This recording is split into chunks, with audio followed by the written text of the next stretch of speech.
ನಮ್ಮ ಜಿಲ್ಲೆಯಲ್ಲಿ ಈಗಾಗಲೇ ಸಾಕಷ್ಟು ಈ ಒಂದು ಸರ್ಕಾರದ ಎಲ್ಲ ಬಹಳಷ್ಟು ನಿರ್ಮಾಣ ಕೆಲಸದಲ್ಲಿ ಹೆಸರು ಮಾಡಿದಂಥ ನಿರ್ಮಿತಿ ಕೇಂದ್ರ, ಅದರ ಜೊತೆಗೆ ಜಲ ಸಾಕ್ಷರತೆಯಲ್ಲಿ ಅಥವಾ ಅದರ ಬಗ್ಗೆ ಬಹಳಷ್ಟು ತಜ್ಞರಿದ್ದಾರೆ. ಮಾನ್ಯ ರಾಜೇಂದ್ರ ಕಲ್ಬಾವಿ ಅವರು, ಇವರು ನಮ್ಮ ಜೊತೆಗಿದ್ದಾರೆ. ಇವತ್ತು ಬಹಳ ಒತ್ತಡದಲ್ಲಿರುವವರು, ಆದರೂ ಇಂಥ ಕಾರ್ಯಕ್ರಮಕ್ಕೆ ಬೇರೆ ಬೇರೆ ಮೀಟಿಂಗ್ ಇದ್ರು ಇವತ್ತು ಬಂದುಕೊಂಡಿದ್ದಾರೆ. ನಮ್ಮಲ್ಲಿ ಬಹಳಷ್ಟು ನಮ್ಮ ಕಾರ್ಯಕ್ರಮ ಪ್ರೋತ್ಸಾಹ ಕೊಡುವವರು ಮಾನ್ಯ ರಾಜೇಂದ್ರ ಕಲ್ಬಾವಿ ಅವರು ಮುಂದಕ್ಕೆ ವೇದಿಕೆಗೆ ಬರಬೇಕು ಅಂತ ವಿನಂತಿಸ್ತೇನೆ.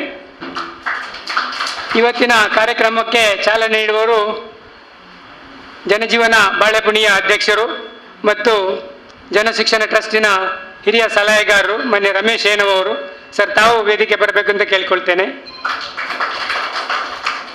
ಅದೇ ರೀತಿ ಚಿತ್ತಾರ ಬಳಗದ ಇವತ್ತಿನ ಕಾರ್ಯಕ್ರಮ ನಿರ್ವಹಣೆ ಮಾಡ್ತಿರೋರು ಮಾನ್ಯ ನಾಗೇಶ್ ಕಲ್ಲೂರು ನಾಗೇಶ್ ರಾಯರು, ತಾವು ಕೂಡ ದಯವಿಟ್ಟು ವೇದಿಕೆ ಬರಬೇಕು. ಶ್ರೀನಾ ಶೆಟ್ರು, ದಕ್ಷಿಣ ಕನ್ನಡ ಜಿಲ್ಲೆಯ ಸ್ವಚ್ಛತಾ ರಾಯಭಾರಿಗಳು, ಮಾಜಿ ಒಂಬುಡ್ಸ್ಮನ್ ಅವರು, ಮುಂದಕ್ಕೆ ಸಂವಾದವನ್ನು ನಿರ್ವಹಿಸಲಿಕ್ಕಿದ್ದಾರೆ. ಮೊನ್ನೆ ಶ್ರೀನಾ ಶೆಟ್ರು ಕೂಡ ವೇದಿಕೆ ಬರಬೇಕು ಅಂತ ಕೇಳಿಕೊಳ್ತೇನೆ.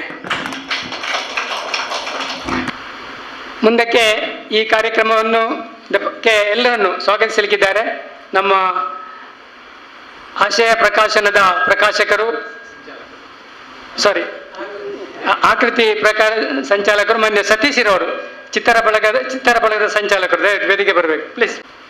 ಛಾಯಾಗ್ರಾಹಕರು, ಹಿರಿಯ ಛಾಯಾಗ್ರಾಹಕರು, ತಮ್ಮ ಜರ್ನಲಿಸ್ಟ್ ಅವರು ವೇದಿಕೆಯಲ್ಲಿದ್ದಾರೆ. ಹಾಗೆ ಬಹುಶಃ ಇಲ್ಲಿ ನನಗೆ ಒಬ್ಬರೊಬ್ಬರು ಅಧ್ಯಕ್ಷರು ಕಾಣ್ತಾರೆ, ತುಂಬ ಅಧ್ಯಕ್ಷರು ಬರುವವರು ಇದ್ದಾರೆ. ನಮ್ಮ ಈ ಉಳ್ಳಾಲ ವ್ಯಾಪ್ತಿಯ ಒಂದು 10 ಜನ ಅಧ್ಯಕ್ಷರುಗಳಿಗೆ ಮಾಹಿತಿ ಉಂಟು, ಒಂದು ಸೇರ್ಕೊಳ್ತಾರೆ. ಮಾನ್ಯ ಪುಷ್ಪಾ ಕಾಮತ್ರ ಅವರು ಮಂಚಿ ಪಂಚಾಯಿತಿಯ ಅಧ್ಯಕ್ಷರು ಕೂಡ ಇಲ್ಲಿದ್ದಾರೆ, ದಯವಿಟ್ಟು ಮುಂದಕ್ಕೆ ಬರಬೇಕು ಅಂತ ಕೇಳಿಕೊಳ್ತೇನೆ. ನಮ್ಮ ಚಂದ್ರಹಾಸ ಕಣಂತೂರು ಸಾಹೇಬರು ಬಂದಿದ್ದಾರೆ, ನಮ್ಮ ಜನಪದ ವಿದ್ವಾಂಸರು. ಅದೆಲ್ಲ ಮುಂದಕ್ಕೆ ಮಾನ್ಯ ನಾಗೇಶ್ ಕಲ್ಲೂರು ಅವರು ಎಲ್ಲರನ್ನು ಈ ಕಾರ್ಯಕ್ರಮಕ್ಕೆ ಸ್ವಾಗತಿಸಬೇಕಂತ ಕೇಳಿಕೊಳ್ತೇನೆ. ಚಿತ್ತಾರ ಬಳಗ ಅನ್ನುವಂಥ ಒಂದು ಸಂಸ್ಥೆ, ನಾವು 3-4 ಜನ ಸೇರಿಕೊಂಡು ಒಂದು ಸಾಮಾಜಿಕ ಬದ್ಧತೆಯ ಮತ್ತು ಕಳಕಳಿಯ ಕಾರ್ಯಕ್ರಮಗಳನ್ನು ಹಮ್ಮಿಕೊಂಡು ಬರ್ತಾ ಇದೆ ಕಳೆದ ಸುಮಾರು ಒಂದು 10-15 ವರ್ಷಗಳಿಂದ. ಕಲೆ, ಶಿಕ್ಷಣ, ಸಂಸ್ಕೃತಿ ಮತ್ತು ನೆಲ ಜಲ ಈ ಕುರಿತಾಗಿ ಕಾರ್ಯಕ್ರಮಗಳನ್ನು ಹಮ್ಮಿಕೊಳ್ತಾ ಬರ್ತಾ ಇದೆ. ಪ್ರತಿ ವರ್ಷ ಅತ್ಯಂತ ಬಡ ಮಕ್ಕಳಿಗೆ, ವಿದ್ಯಾರ್ಥಿಗಳಿಗೆ ಸ್ಕಾಲರ್ಶಿಪ್ಪು, ವಿದ್ಯಾರ್ಥಿ ವೇತನ ಮತ್ತು ಸಾಹಿತ್ಯಕ್ಕೆ ಸಂಬಂಧಪಟ್ಟ ಕಾರ್ಯಕ್ರಮಗಳು, ಸಾಮಾಜಿಕ ಕಾರ್ಯಕ್ರಮಗಳು ಮತ್ತು ಆರೋಗ್ಯದ ಕಾರ್ಯಕ್ರಮಗಳನ್ನು ನಡೆಸಿಕೊಂಡು ಬರ್ತಾ ಇದೆ.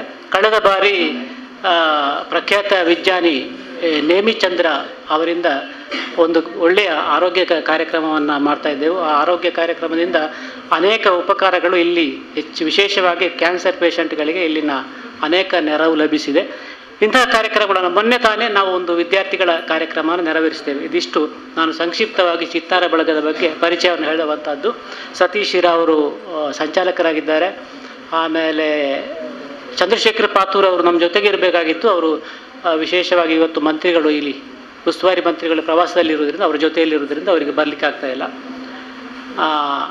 ಈಗ ಈ ಜಲ ಸಾಕ್ಷರತೆಯ ಬಗ್ಗೆ ಒಂದೆರಡು ಮಾತುಗಳನ್ನು ಹೇಳಿ ನಾನು ಸ್ವಾಗತಿಸ್ತೇನೆ.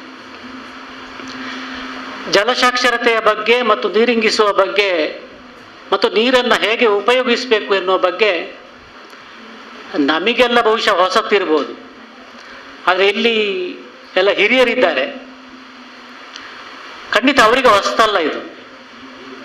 ಈ ನೀರನ್ನು ಮಳೆಗಾಲದಲ್ಲಿ ಹೇಗೆ ಉಪಯೋಗಿಸಬೇಕು, ಮಳೆಗಾಲ ಮುಗಿದ ನಂತರ ಹೇಗೆ ಉಪಯೋಗಿಸಬೇಕು, ಸೆಕೆಗಾಲ ಅಥವಾ ಚಳಿಗಾಲ ಬರುವಾಗ ಹೇಗೆ ಉಪಯೋಗಿಸಬೇಕು, ಅಥವಾ ತೀರ ಬೇಸಿಗೆ ಕಾಲದಲ್ಲಿ ಈ ಮಳೆಗಳ ನೀರನ್ನು ಹೇಗೆ ಉಪಯೋಗಿಸಿಕೊಳ್ಳುವಂಥದ್ದು 60-70 ವರ್ಷಗಳ ಹಿಂದಿನ ರೈತರು, ಕೃಷಿಕರು ಇದನ್ನು ಬಹಳ ಚೆನ್ನಾಗಿ ಅಳವಡಿಸಿಕೊಂಡಿದ್ದಾರೆ. ಮತ್ತು ಬದುಕುವ ವಿಧಾನ ಹೇಗೆ ಅಂತ ಅವರಿಗೆ ಚೆನ್ನಾಗಿ ಗೊತ್ತಿತ್ತು.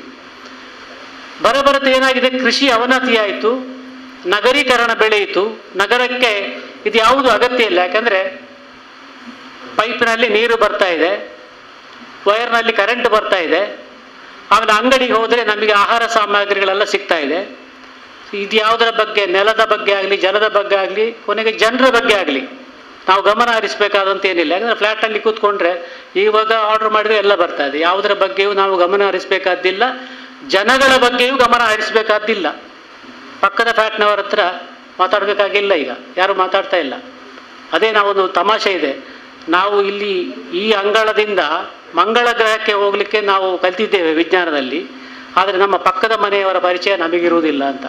ಇದು ವೈಜ್ಞಾನಿಕ ಒಂದು ಬೆಳವಣಿಗೆಯ ಒಂದು ದಾರಿಯನ್ನು, ಒಂದು ಭೀಕರತೆಯನ್ನು ನಮಗೆ ತೋರಿಸ್ತಾ ಇದೆ. ಹಾಗಾದರೆ ಈ ಜಲಸಾಕ್ಷರತೆಯನ್ನು ಕೃಷಿಯ ಅವನತಿಯಾದರೆ ಯಾರು ಮಾಡ್ತಾ ಇರೋದು, ಯಾರು ಮಾಡಬೇಕು? ವಿಜ್ಞಾನಿಗಳಿಗೆ, ತಿಳುವಳಿಕೆ ಉಳ್ಳವರಿಗೆ ಬರುವ ಮುಂದಿನ 50 ವರ್ಷಗಳ ಅಪಾಯ ಈಗಲೇ ಗೊತ್ತಾಗ್ತದೆ. ಅಂತ ಸ್ವಲ್ಪ ತಿಳುವಳಿಕೆ ಇಲ್ಲವರು, ಸ್ವಲ್ಪ ಸಾಮಾಜಿಕ ಕಾರ್ಯಕರ್ತರು ಈ ತಿಳುವಳಿಕೆಯನ್ನು ಜನರ ಮಧ್ಯೆ ಕೊಂಡೋಗಿ, ನೋಡಿ ಹೀಗೆ ಆಗ್ತಾ ಇದೆ, ಇದಕ್ಕೆ ಮುನ್ನೆಚ್ಚರಿಕೆ ಕ್ರಮವಾಗಿ ನಾವು ಈಗಲೇ ಅದಕ್ಕೆ ತಯಾರಿಯನ್ನು ಮಾಡಿಕೊಳ್ಬೇಕಾಗ್ತದೆ, ಇಂಥ ವಿಧಾನಗಳೆಲ್ಲ ಇವೆ ಅಂತ ನಾವು ಹಳ್ಳಿಗಳಿಗೆ ಹೋಗಿ ಅಥವಾ ಸಂಘ ಸಂಸ್ಥೆಗಳ ಬಳಿಗೆ ಹೋಗಿ ನಾವು ತಿಳುವಳಿಕೆ ಕೊಡಬೇಕಾದಂಥ ಅವಶ್ಯಕತೆ ಇವತ್ತು ಎಂದಿಗಿಂತ ಹೆಚ್ಚಾಗಿದೆ. ಈಗ ಇತ್ತೀಚೆಗೆ ಒಂದು 15-20 ವರ್ಷಗಳಿಂದ ಮಾರ್ಚ್, ಏಪ್ರಿಲ್, ಮೇವರೆಗೆ ನಮ್ಮ ಬಾವಿಗಳಲ್ಲಿ ಅಥವಾ ಕೆರೆಗಳಲ್ಲಿ ನೀರಿನ ಸೌಲಭ್ಯ ಇತ್ತು. ಆಲ್ಮೋಸ್ಟ್ ಮೇ 15ರವರೆಗೆ. ಇತ್ತೀಚೆಗಿನ ಒಂದು 10 ವರ್ಷಗಳಲ್ಲಿ ಬಾವಿಯಲ್ಲಿ ನೀರಿಲ್ಲ. ಯಾವಾಗ? ಫೆಬ್ರವರಿ, ಮಾರ್ಚ್ ನಂತರ ಬಾವಿಯಲ್ಲಿ ನೀರಿಲ್ಲ. ಏನು ಮಾಡಿದ್ರು ಎಲ್ಲರೂ? ನೀರಿಲ್ಲದ್ರೆ ಪರವಾಗಿಲ್ಲ, ನಮ್ಮ ಹತ್ರ ದುಡ್ಡಿದ್ದೆಲ್ಲ ಬೋರ್ವೆಲ್ ಕೊರೆಸ್ಬೋದು ಅಂತ ಬೋರ್ವೆಲ್ ಕೊರೆಸಿದರು. ಬಾವಿಗಳೆಲ್ಲ ಬತ್ತಿ ಹೋಯ್ತು, ಬೋರ್ವೆಲ್ ಕೊರೆಸಿದರು. ಈಗ ಬೋರ್ವೆಲ್ಗಳಲ್ಲೂ ಕೂಡ ನೀರಿಲ್ಲದಂಥ ಪರಿಸ್ಥಿತಿ ಬಹುಶಃ ತಮ್ಮೆಲ್ಲರಿಗೆ, ಹೆಚ್ಚಿನವರಿಗೆ ಅನುಭವ ಇರ್ಬೋದು. ಇದು ಯಾಕೆ ಹೀಗಾಗಿದೆ ಅಂತ? ಭೂಮಿಯಲ್ಲಿ ಒಂದು ಅಂತರ್ಜಲ ಅಂತ ಇದೆ. ಈ ಅಂತರ್ಜಲವನ್ನು ನಾವು ಬೇಕಾಬಿಟ್ಟಿಯಾಗಿ ಉಪಯೋಗಿಸ್ತಾ ಇದ್ದೇವೆ, ಯಾವುದೇ ಒಂದು ವಿಧಾನ ಇಲ್ಲದೆ. ಅದಕ್ಕೆ ಭೂಮಿಗೆ ನೀರಿಂಗಿಸುವ ವಿಧಾನ ಭೂಮಿಯಲ್ಲೇ ಇದೆ. ನಾವು ಭೂಮಿಗೆ ಏನು ಮಾಡಬೇಕಾದ್ದಿಲ್ಲ, ಅದು ಭೂಮಿಯಲ್ಲೇ ಎಲ್ಲ ಇದೆ, ಎಲ್ಲವೂ ಆಗ್ತಾ ಇದೆ. ಆದರೆ ನಾವು ಮನುಷ್ಯನ ಮಿತಿಮೀರಿದ ಹಸ್ತಕ್ಷೇಪದಿಂದಾಗಿ ಭೂಮಿಯ ಎಲ್ಲ ಅವಾಂತರಗಳೆಲ್ಲ ಉಲ್ಟಪಲ್ಟಾಗಿ ಅದನ್ನು ನಾವೇ ಸರಿಪಡಿಸಬೇಕಾಗಿದೆ. ಅಥವಾ ನಾವು ಅಳಿದ ಮೇಲೆ ಬಹುಶಃ 1000 ವರ್ಷಗಳ ಮೇಲೆ ಭೂಮಿಯ ತನ್ನಷ್ಟಕ್ಕೆ ಸರಿಪಡಿಸಿಕೊಳ್ತದೆ. ಯಾಕಂದರೆ ಭೂಮಿಯನ್ನು ನಾವು ರಿಪೇರಿ ಮಾಡಬೇಕಾದ್ದು, ವಾತಾವರಣವನ್ನು ಅಥವಾ ಪರಿಸರವನ್ನು ನಾವು ರಿಪೇರಿ ಮಾಡಬೇಕಾದ್ದೇನಿಲ್ಲ. ನಮಗೆ ಅವಶ್ಯಕತೆ ಇದ್ದರೆ ನಾವು ರಿಪೇರಿ ಮಾಡಬೇಕಷ್ಟೇ. ಆ ಮುನ್ನೆಚ್ಚರಿಕೆಯನ್ನು ವಹಿಸಿಕೊಂಡು ಭೂಮಿಗೆ ನೀರಿಂಗಿಸುವಂತಹ ಅಥವಾ ಭೂಮಿ ತನ್ನ ನೀರನ್ನು ಎಳೆದುಕೊಳ್ಳುವಂತಹ ಶಕ್ತಿಗಳನ್ನು ಏನೆಲ್ಲ ನಾವು ನಾಶ ಮಾಡಿಕೊಂಡಿದ್ದೇವೋ ಅದನ್ನು ಕೃತಕವಾಗಿ ಅಥವಾ ಸಹಜವಾಗಿ ನಾವು ಶ್ರಮಪಟ್ಟು ಇವತ್ತು ಮಾಡಬೇಕಾಗಿದೆ. ಭೂಮಿ ಮಾಡಬೇಕಾದ ಕೆಲಸವನ್ನು ನಾವು ಮಾಡಬೇಕಾಗಿದೆ. ಯಾಕೆಂದರೆ ಆ ಕೆಲಸವನ್ನು ನಾವು ಹಾಳು ಮಾಡಿದ್ದೇವೆ. ಅದನ್ನು ಯಾವ ರೀತಿಯಲ್ಲೆಲ್ಲ ನಾವು ಮಾಡ್ಬೋದು, ಹೇಗೆಲ್ಲ ಮಾಡ್ಬೋದು, ಅಥವಾ ಮಾಡದೆ ಹೋದರೆ ಏನೆಲ್ಲ ಅಪಾಯಗಳಿದೆ? ಪ್ರಖ್ಯಾತ ವಿಜ್ಞಾನಿ ನಾಗೇಶ್ ಹೆಗಡೆ ಅವರು ಹೇಳ್ತಾರೆ, ಉತ್ತರ ಕರ್ನಾಟಕದ ಬಹುತೇಕ ಜಿಲ್ಲೆಗಳು ಇನ್ನು ಮುಂದಿನ 200 ವರ್ಷಗಳ ಬಳಿಕ ಮರುಭೂಮಿ ಆಗಲಿಕ್ಕೆ ಸಿದ್ಧ ಆಗ್ತಾ ಇದೆ ಅಂತ. ಅಂದರೆ ಒಂದು ಪ್ರದೇಶ ಮರುಭೂಮಿ ಆಗಬೇಕಾದ್ರೆ ಅದು ಏಕಾಏಕಿ ಮರುಭೂಮಿ ಆಗುವುದಿಲ್ಲ. ಅದಕ್ಕಿಂತ ಎಷ್ಟೋ ವರ್ಷಗಳ ಮುಂಚೆ, 100 ವರ್ಷಗಳ ಮುಂಚೆ ಆ ಲಕ್ಷಣಗಳನ್ನೆಲ್ಲ ತೋರಿಸ್ತದೆ. ಉತ್ತರ ಭಾರತದ ಅನೇಕ ಜಿಲ್ಲೆಗಳು ಆ ಲಕ್ಷಣಗಳನ್ನ ಈಗಾಗಲೇ ತೋರಿಸ್ತಾ ಇದೆ. ಇದು ಯಾಕೆ ಅಂತ ಹೇಳಿದರೆ, ಭೂಮಿಯ ಅಂತರ್ಜಲ ಮಟ್ಟ ಕುಸಿದದ್ರಿಂದ. ನಮ್ಮ ಇಲ್ಲಿಯ ಅಂತರ್ಜಲ ಮಟ್ಟ ಅಷ್ಟೊಂದು ಪ್ರಮಾಣದಲ್ಲಿ ಕುಸಿಯದೇ ಇದ್ದರೂ ಕೂಡ, ಆದರೆ ಇವತ್ತು ನಾವು ಅದರ ಎಚ್ಚೆತ್ತುಕೊಳ್ಳುವಂಥ ಪರಿಸ್ಥಿತಿಯವರೆಗೆ ಕುಸಿದಿರುವುದಂತೂ ನಿಜ. ಹಾಗಾದರೆ ಏನು ಮಾಡಬೇಕು? ಸಾಮಾಜಿಕ ಸಂಘ ಸಂಸ್ಥೆಗಳು, ಸ್ವಲ್ಪ ತಿಳುವಳಿಕೆ ಉಳ್ಳವರು, ವಿಜ್ಞಾನಿಗಳು, ವಿದ್ಯಾವಂತರು ಇದನ್ನು ಸೇರಿಕೊಂಡು ನೋಡಿ, ಇದು ಒಂದು ನಾಗರಿಕರ ಪೇಟೆಯ ಒಂದು ಜೀವನ ಬೇರೆ, ಹಳ್ಳಿಯ ಒಂದು ಜೀವನ ಬೇರೆ. ಅಥವಾ ಇವೆಲ್ಲದಕ್ಕೂ ಪೂರಕವಾಗಿ ಹಳ್ಳಿಗಳಿದ್ದರೆ ಮಾತ್ರವೇ ಇವತ್ತು ಪೇಟೆ ಜೀವಂತವಾಗಿ ಉಸಿರಾಡಲಿಕ್ಕೆ ಸಾಧ್ಯ ಇರೋದು. ಪೇಟೆಗಳಿಗೆ ಎಲ್ಲಿಂದ ಬರಬೇಕು? ಪೇಟೆಗಳಿಗೆ ತರಕಾರಿ ಸಾಮಗ್ರಿಗಳು ಹಳ್ಳಿಯಿಂದ ಬರಬೇಕು, ಆಹಾರ ಸಾಮಗ್ರಿಗಳು ಹಳ್ಳಿಯಿಂದ ಬರಬೇಕು, ಎಲ್ಲ ಸವಲತ್ತುಗಳು ಹಳ್ಳಿಯಿಂದ ಬರಬೇಕು. ಪೇಟೆಯಲ್ಲಿ ಯಾವುದೂ ಬೆಳೆಯುವುದಿಲ್ಲ. ಹಳ್ಳಿಗಳಿದ್ದರೆ ಮಾತ್ರ ಪೇಟೆ ಜೀವಂತ ಆಗಲಿಕ್ಕೆ ಸಾಧ್ಯ. ಇದನ್ನು ನಾವು ಮನದಟ್ಟು ಮಾಡಿಕೊಳ್ಬೇಕು, ಪೇಟೆಯವರು ಮನದಟ್ಟು ಮಾಡಿಕೊಳ್ಬೇಕು. ಕೃಷಿಯಲ್ಲಿ ಆಸಕ್ತಿ ಇಲ್ಲದೇ ಇದ್ದವರು ಕೃಷಿಯನ್ನು ಆಸಕ್ತಿ ಬೆಳೆಸಿಕೊಳ್ಬೇಕಾದಂಥ ಅನಿವಾರ್ಯತೆಗೆ ಈ ತಿಳುವಳಿಕೆ ಬೇಕಾಗ್ತದೆ. ಇಂಥದ್ದನ್ನೆಲ್ಲ ನಾವು ಬೇರೆ ಬೇರೆ ನಿಟ್ಟಿನಲ್ಲಿ ಕಾರ್ಯಕ್ರಮ ಹಮ್ಮಿಕೊಳ್ಳುವಂಥ ಯೋಚನೆ ಮಾಡಿದಾಗ ಇದನ್ನು ನಾವು ನಮ್ಮ ಪಾಡಿಗೆ ಮಾಡುವುದಲ್ಲ, ಇದನ್ನು ಸಂಘ ಸಂಸ್ಥೆಗಳ ಬಳಿಗೆ ಅಥವಾ ಹಳ್ಳಿಗಳ ಬಳಿಗೆ, ಅವರ ಬಳಿಗೆ ಹೋಗಿ ಈ ಶಿಕ್ಷಣವನ್ನು, ಜ್ಞಾನವನ್ನು, ಮಾಹಿತಿಯನ್ನು ಕೊಡಬೇಕು ಅಂತ ಯೋಚನೆ ಮಾಡಿದಾಗ ನಾವು ಜನಶಿಕ್ಷಣ ಟ್ರಸ್ಟ್ನ ಶಿನಶೆಟ್ಟಿ ಕೃಷ್ಣಮೂಲ್ಯರು ಅಂದರೆ ನಮಗೆ ಬಹಳ ಸಸಾರ. ಹೇಗೆ ಸಸಾರ ಅಂದರೆ, ನೀರು ನಮಗೆ ಸಸಾರ, ಗಾಳಿ ಸಸಾರ, ಬೆಳಕು ಸಸಾರ. ಯಾಕಂದರೆ ಅದು ಯಾವಾಗಲೂ ಬರ್ತಾ ಇದೆ, ಯಾವಾಗಲೂ ನಮ್ಮ ಜೊತೆಗೆ ಇದೆ. ಅದು ಯಾವಾಗ ಗೊತ್ತಾಗೋದು ಅಂತೇಳಿದ್ರೆ, ನಮಗೆ ಉಸಿರುಗಟ್ಟುವಾಗ ಗೊತ್ತಾಗ್ತದೆ ಗಾಳಿ ಎಷ್ಟು ಮುಖ್ಯ ನಮಗೆ ಅಂತ. ಆರೋಗ್ಯಕರ, ಬಹುಶಃ ಇಲ್ಲಿ ಕೃಷಿಕರಿದ್ದಾರೆ, ಅವ್ರಿಗೆ ಗೊತ್ತಿರ್ಬೋದು. ಒಂದು ಸುರಂಗ ತೋಡುವಾಗ ಅಥವಾ ಆಳವಾದ ಬಾವಿಗೆ ಇಳಿದ್ರೆ ಅಲ್ಲಿ ಉಸಿರುಗಟ್ಟುವಾಗ ಗೊತ್ತಾಗ್ತದೆ ಗಾಳಿ ಯಾಕೆ ಬೇಕು ಅಂತ. ಅಥವಾ ಒಂದು ದಿವಸ ಬೆಳಕೇ ಬಾರದಿದ್ದರೆ ಆವಾಗ ಗೊತ್ತಾಗ್ತದೆ ಗಾಳಿ ಯಾಕೆ ಬೇಕು, ಬೆಳಕು ಯಾಕೆ ಬೇಕು ಅಂತ. ಆದ್ದರಿಂದ ಇವತ್ತು ಶಿನಶೆಟ್ಟಿ ಕೃಷ್ಣಮೂಲ್ಯರು ನಮಗೆ ಗಾಳಿ, ಬೆಳಕು, ನೀರು ಎಲ್ಲ ಇದ್ದ ಹಾಗೆ ಅವರು ಸಹ ನಮಗೆ ಗಾಳಿ ಬೆಳಕಿನ ಅಷ್ಟೇ ಪ್ರಮುಖರಾಗಿದ್ದಾರೆ. ಅವರ ಜೊತೆಗೆ ಚರ್ಚಿಸಿದಾಗ ರಾಜೇಂದ್ರ ಕಲ್ಬಾವಿ ಅಂತವರು ಇದ್ದಾರೆ, ನಿರ್ಮಿತಿ ಕೇಂದ್ರದವರು. ಅವರು ಇದರ ಬಗ್ಗೆ ಸಾಕಷ್ಟು ಮಾಹಿತಿಯನ್ನು ಹಿಂದೆ ಬಹುಶಃ ಉದಯವಾಣಿಯ ಜೊತೆ ಸೇರಿಕೊಂಡು ಅನೇಕ ಕಾರ್ಯಕ್ರಮಗಳನ್ನು ಕೊಟ್ಟವರು ಅವರು. ಇಂಥ ಒಂದು ಅನೇಕ ಮಾಹಿತಿಗಳನ್ನು ಅವರ ಜೊತೆಗಿದೆ.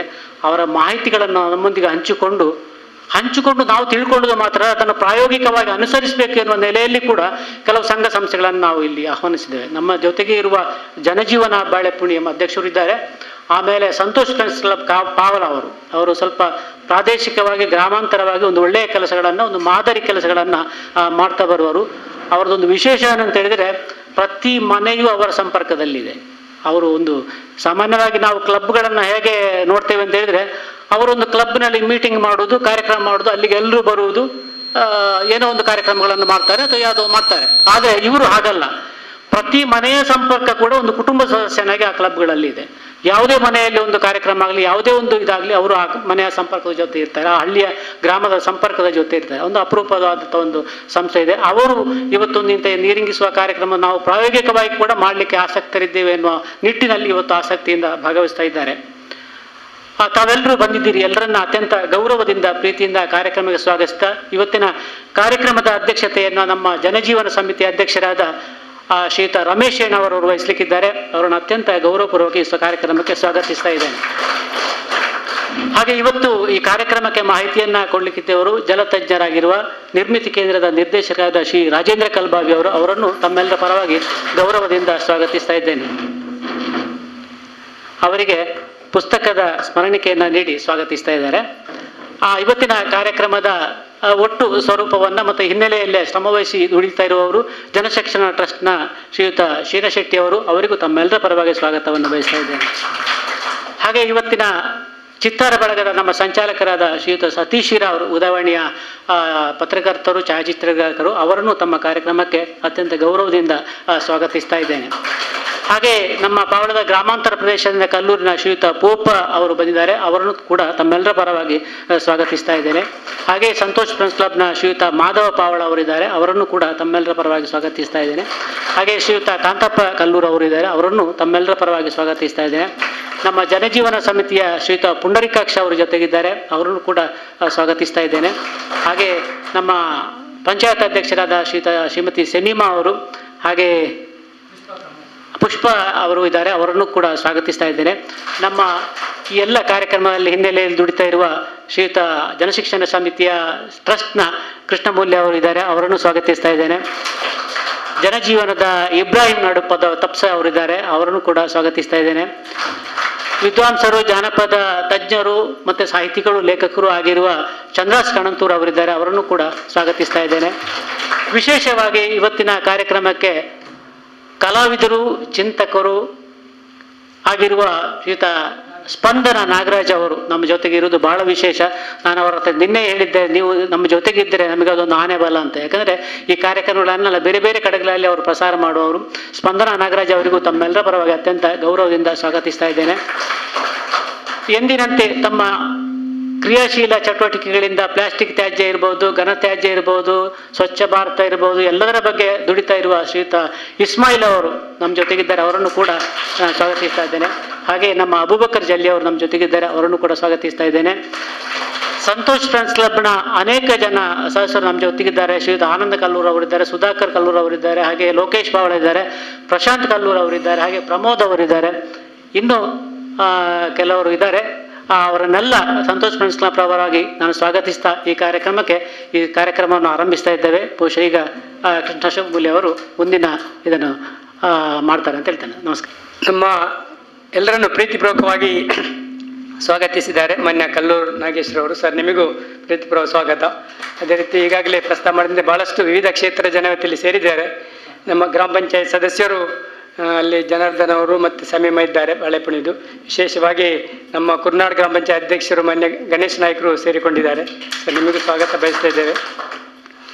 ಅದೇ ರೀತಿ ಇಲ್ಲಿ ಕಾರ್ಯಕ್ರಮದಲ್ಲಿ ಸ್ಮೈಲ್ ಸ್ಕಿಲ್ ಸ್ಕೂಲ್ ಅಂತ ಇದೆ, ಕಂಪ್ಯೂಟರ್ ಮತ್ತು ಶಿವಿಂಗ್ ತರಬೇತಿಯ ವಿದ್ಯಾರ್ಥಿಗಳು ಬಹಳಷ್ಟು ಅವರಿಲ್ಲಿ ಪರಿಸರದ ಇದಕ್ಕೆ ಕೆಲಸ ಮಾಡ್ತಾ ಇದ್ದಾರೆ. ಅಲ್ಲಿಯ ಶಿಕ್ಷಕರು, ಎಲ್ಲ ವಿದ್ಯಾರ್ಥಿಗಳು, ಎಲ್ಲರಿಗೂ ಮತ್ತೊಮ್ಮೆ ಇಲ್ಲಿ ಸೇರಿದೆಲ್ಲ ಇವಾಗ ಕಾರ್ಯಕ್ರಮ ಬಂದ ಜಲ ಸಾಕ್ಷರರು, ಜಲ ಸೇನಾನಿಗಳು, ನಿಮ್ಮೆಲ್ಲರಿಗೂ ಪ್ರೀತಿಪೂರ್ವಕ ಸ್ವಾಗತವನ್ನು ಬಯಸ್ತಾ ಇವತ್ತಿನ ಈ ಕಾರ್ಯಕ್ರಮದ ಹಿಂದೆ ಮುಖ್ಯವಾಗಿ ಚಂದ್ರಶೇಖರ್ ಪಾತೂರ್ ಅವರು ಅವರು ಇವತ್ತು ಬರಬೇಕಾಗಿತ್ತು.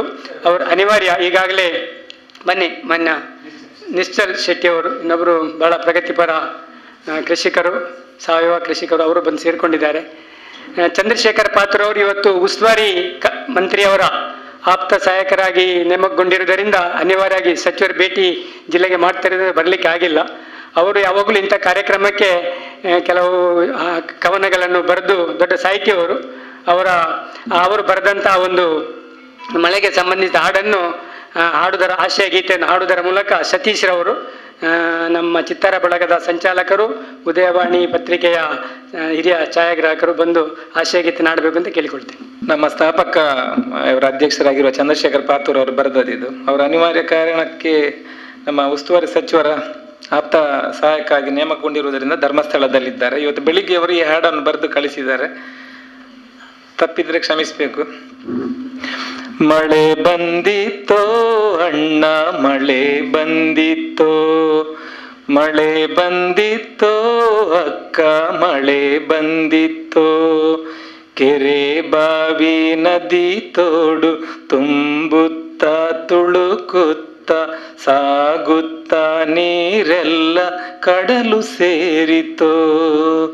ಮಳೆ ಬಂದಿತ್ತೋ ಅಣ್ಣ, ಮಳೆ ಬಂದಿತ್ತೋ, ಕೆರೆ ಬಾವಿ ನದಿ ತೋಡು ತುಂಬುತ್ತ ತುಳುಕುತ್ತ ಸಾಗುತ್ತ ನೀರೆಲ್ಲ ಕಡಲು ಸೇರಿತೋ.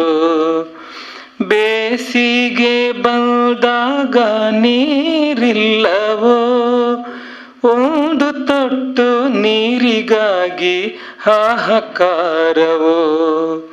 ಬೇಸಿಗೆ ಬಂದಾಗ ನೀರಿಲ್ಲವೋ, ಒಂದು ತೊಟ್ಟು ನೀರಿಗಾಗಿ ಹಾಹಾಕಾರವೋ. ಬಿದ್ದಿರುವ ಮಳೆ ನೀರ ಹಿಡಿದಿಟ್ಟು ಕಾಪಾಡಿ ಧರಣಿಯ ಹಸಿವನ್ನು ತಣಿಸುತ್ತ ನಲಿದಾಡಿ ಗಿಡ ಮರವ ಬೆಳೆಸುತ್ತ ಪರಿಸರವ ಉಳಿಸಿದರೆ ನೀರಿಗೆ ಬರಗಾಲ ಹೇಗೆ ಬಂದಿತು. ನೀರಿಗೆ ಬರಗಾಲ ಹೇಗೆ ಬಂದಿತು. ಮಳೆ ಬಂದಿತೋ ಅಣ್ಣ, ಮಳೆ ಬಂದಿತೋ, ಮಳೆ ಬಂದಿತೋ ಅಕ್ಕ, ಮಳೆ ಬಂದಿತೋ, ಕೆರೆ ಬಾವಿ ನದಿ ತೋಡು ತುಂಬುತ್ತ ತುಳುಕುತ್ತ ಸಾಗುತ್ತ ನೀರೆಲ್ಲ ಕಡಲು ಸೇರಿತು. ಸಾಗುತ್ತ ನೀರೆಲ್ಲ ಕಡಲು ಸೇರಿತು. ಸತೀಶ್ ಅವರು ಬಹಳ ಮಧುರವಾಗಿ ಈ ಒಂದು ಸೂಕ್ತ, ಯಾಕಂದ್ರೆ ಪ್ರತಿ ನಮ್ಮ ಇಲ್ಲಿಯ ಕಾರ್ಯಕ್ರಮಕ್ಕೆ ಚಂದ್ರಶೇಖರ್ ಪಾತ್ರ ಇಂಥ ಒಂದು ಕವನ ಬರೀತಾರೆ. ಸತೀಶ್ ಅವರು ಹಾಡ್ತಾ ಇದ್ದಾರೆ, ಇದು ನಮಗೆಲ್ಲರಿಗೂ ಗೊತ್ತಿದೆ. ಬಹಳ ಚೆನ್ನಾಗಿ ಹಾಡಿದ್ದೀರಿ, ಧನ್ಯವಾದಗಳು. ಅದೇ ರೀತಿ ನಮ್ಮ ಇರಾ ಪಂಚಾಯತಿ ಅಧ್ಯಕ್ಷರು ಸೇರಿಕೊಂಡಿದ್ದಾರೆ, ನಿಮಗೂ ಸ್ವಾಗತ ಬಯಸ್ತೇನೆ. ಶಿವಪ್ರಸಾದ್ ಆಳ್ವರು ಬಂದು ಸೇರಿಕೊಂಡು ನಿಮಗೂ ಸ್ವಾಗತ ಸರ್. ಮುಂದಕ್ಕೆ ನೇರವಾಗಿ ಸಮಯ ಮೀರ್ತಾ ಇರೋದರಿಂದ ಈ ಒಂದು ಕಾರ್ಯಕ್ರಮಕ್ಕೆ ಚಾಲನೆ ಕೊಡಲಿಕ್ಕೆ ನಮ್ಮ ಬೀಜದ ಉಂಡೆಗಳನ್ನು 5 ಜನ ನಮ್ಮ ಸ್ಕಿಲ್ ಸ್ಕೂಲಿನ ಟ್ರೈನೀಸಿಗೆ ಕೊಡುವುದರ ಮೂಲಕ ಮಾನ್ಯ ರಮೇಶ್ ಅವರು ಈ ಕಾರ್ಯಕ್ರಮಕ್ಕೆ ಚಾಲನೆ ಕೊಡಬೇಕು ಅಂತ ಕೇಳಿಕೊಳ್ತೇನೆ. ಮೊದಲೇ ಲಿಖಿತಾ ಅವರು, ಶರಣ್ಯ ಅವರು, ಮನ್ವಿತಾ, ರೋಹಿಣಿ, ಧನುಶ್ರೀ ಬಂದು ಈ ಬೀಜದ ಉಂಡೆಗಳನ್ನು ಸ್ವೀಕರಿಸಬೇಕು.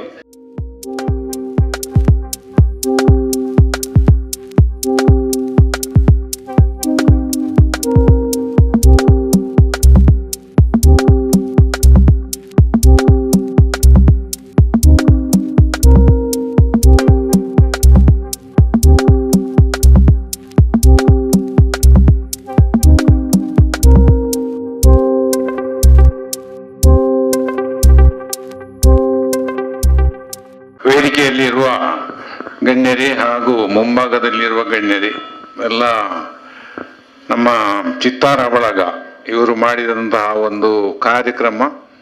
ಇದರಲ್ಲಿ ಈ ಚಿತ್ತಾರ ಬಳಗ ಅಂತ ಹೇಳಿದರೆ ಬಹಳ ಕಾರ್ಬಾರ್ ಜೋರುಂಟು. ಅವರದು ಇರುವುದು 4-5 ಮಂದಿ.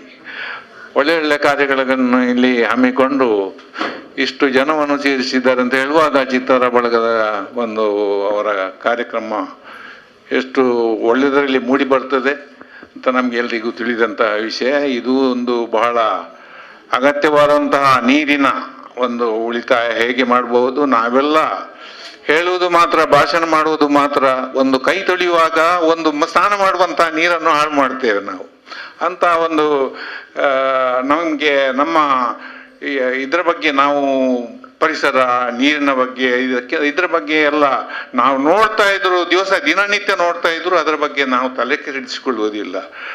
ಆದರೆ ಈ ಒಂದು ಕಾರ್ಯ ಇದರಲ್ಲಿ ಚಿತ್ತಾರ ಬಳಗದವರು ಒಂದು ಎಷ್ಟು ಒಳ್ಳೆ ಕಾರ್ಯಕ್ರಮವನ್ನು ಮಾಡಿದ್ದಾರೆ. ಹಾಗೆಯೇ ನಮ್ಮ ಜನಶಿಕ್ಷಣದ ಶ್ರೀಶೆಟ್ರು ಮತ್ತು ಕೃಷ್ಣ ಮುಲ್ಯನವರು ಸದಾ ಇದೇ ಒಂದು ನಮ್ಮ ಜೀವನಕ್ಕೆ ಅವಶ್ಯವಾದಂತಹ ಯಾವುದೇ ವಿಷಯದ ಬಗ್ಗೆ ಹಾಗೆ ಪರಿಸರದ ಬಗ್ಗೆ ದಿನನಿತ್ಯ ಇಲ್ಲಿ ಕಾರ್ಯಕ್ರಮಗಳನ್ನು ಹಮ್ಮಿಕೊಂಡು ಇದ್ದಾರೆ.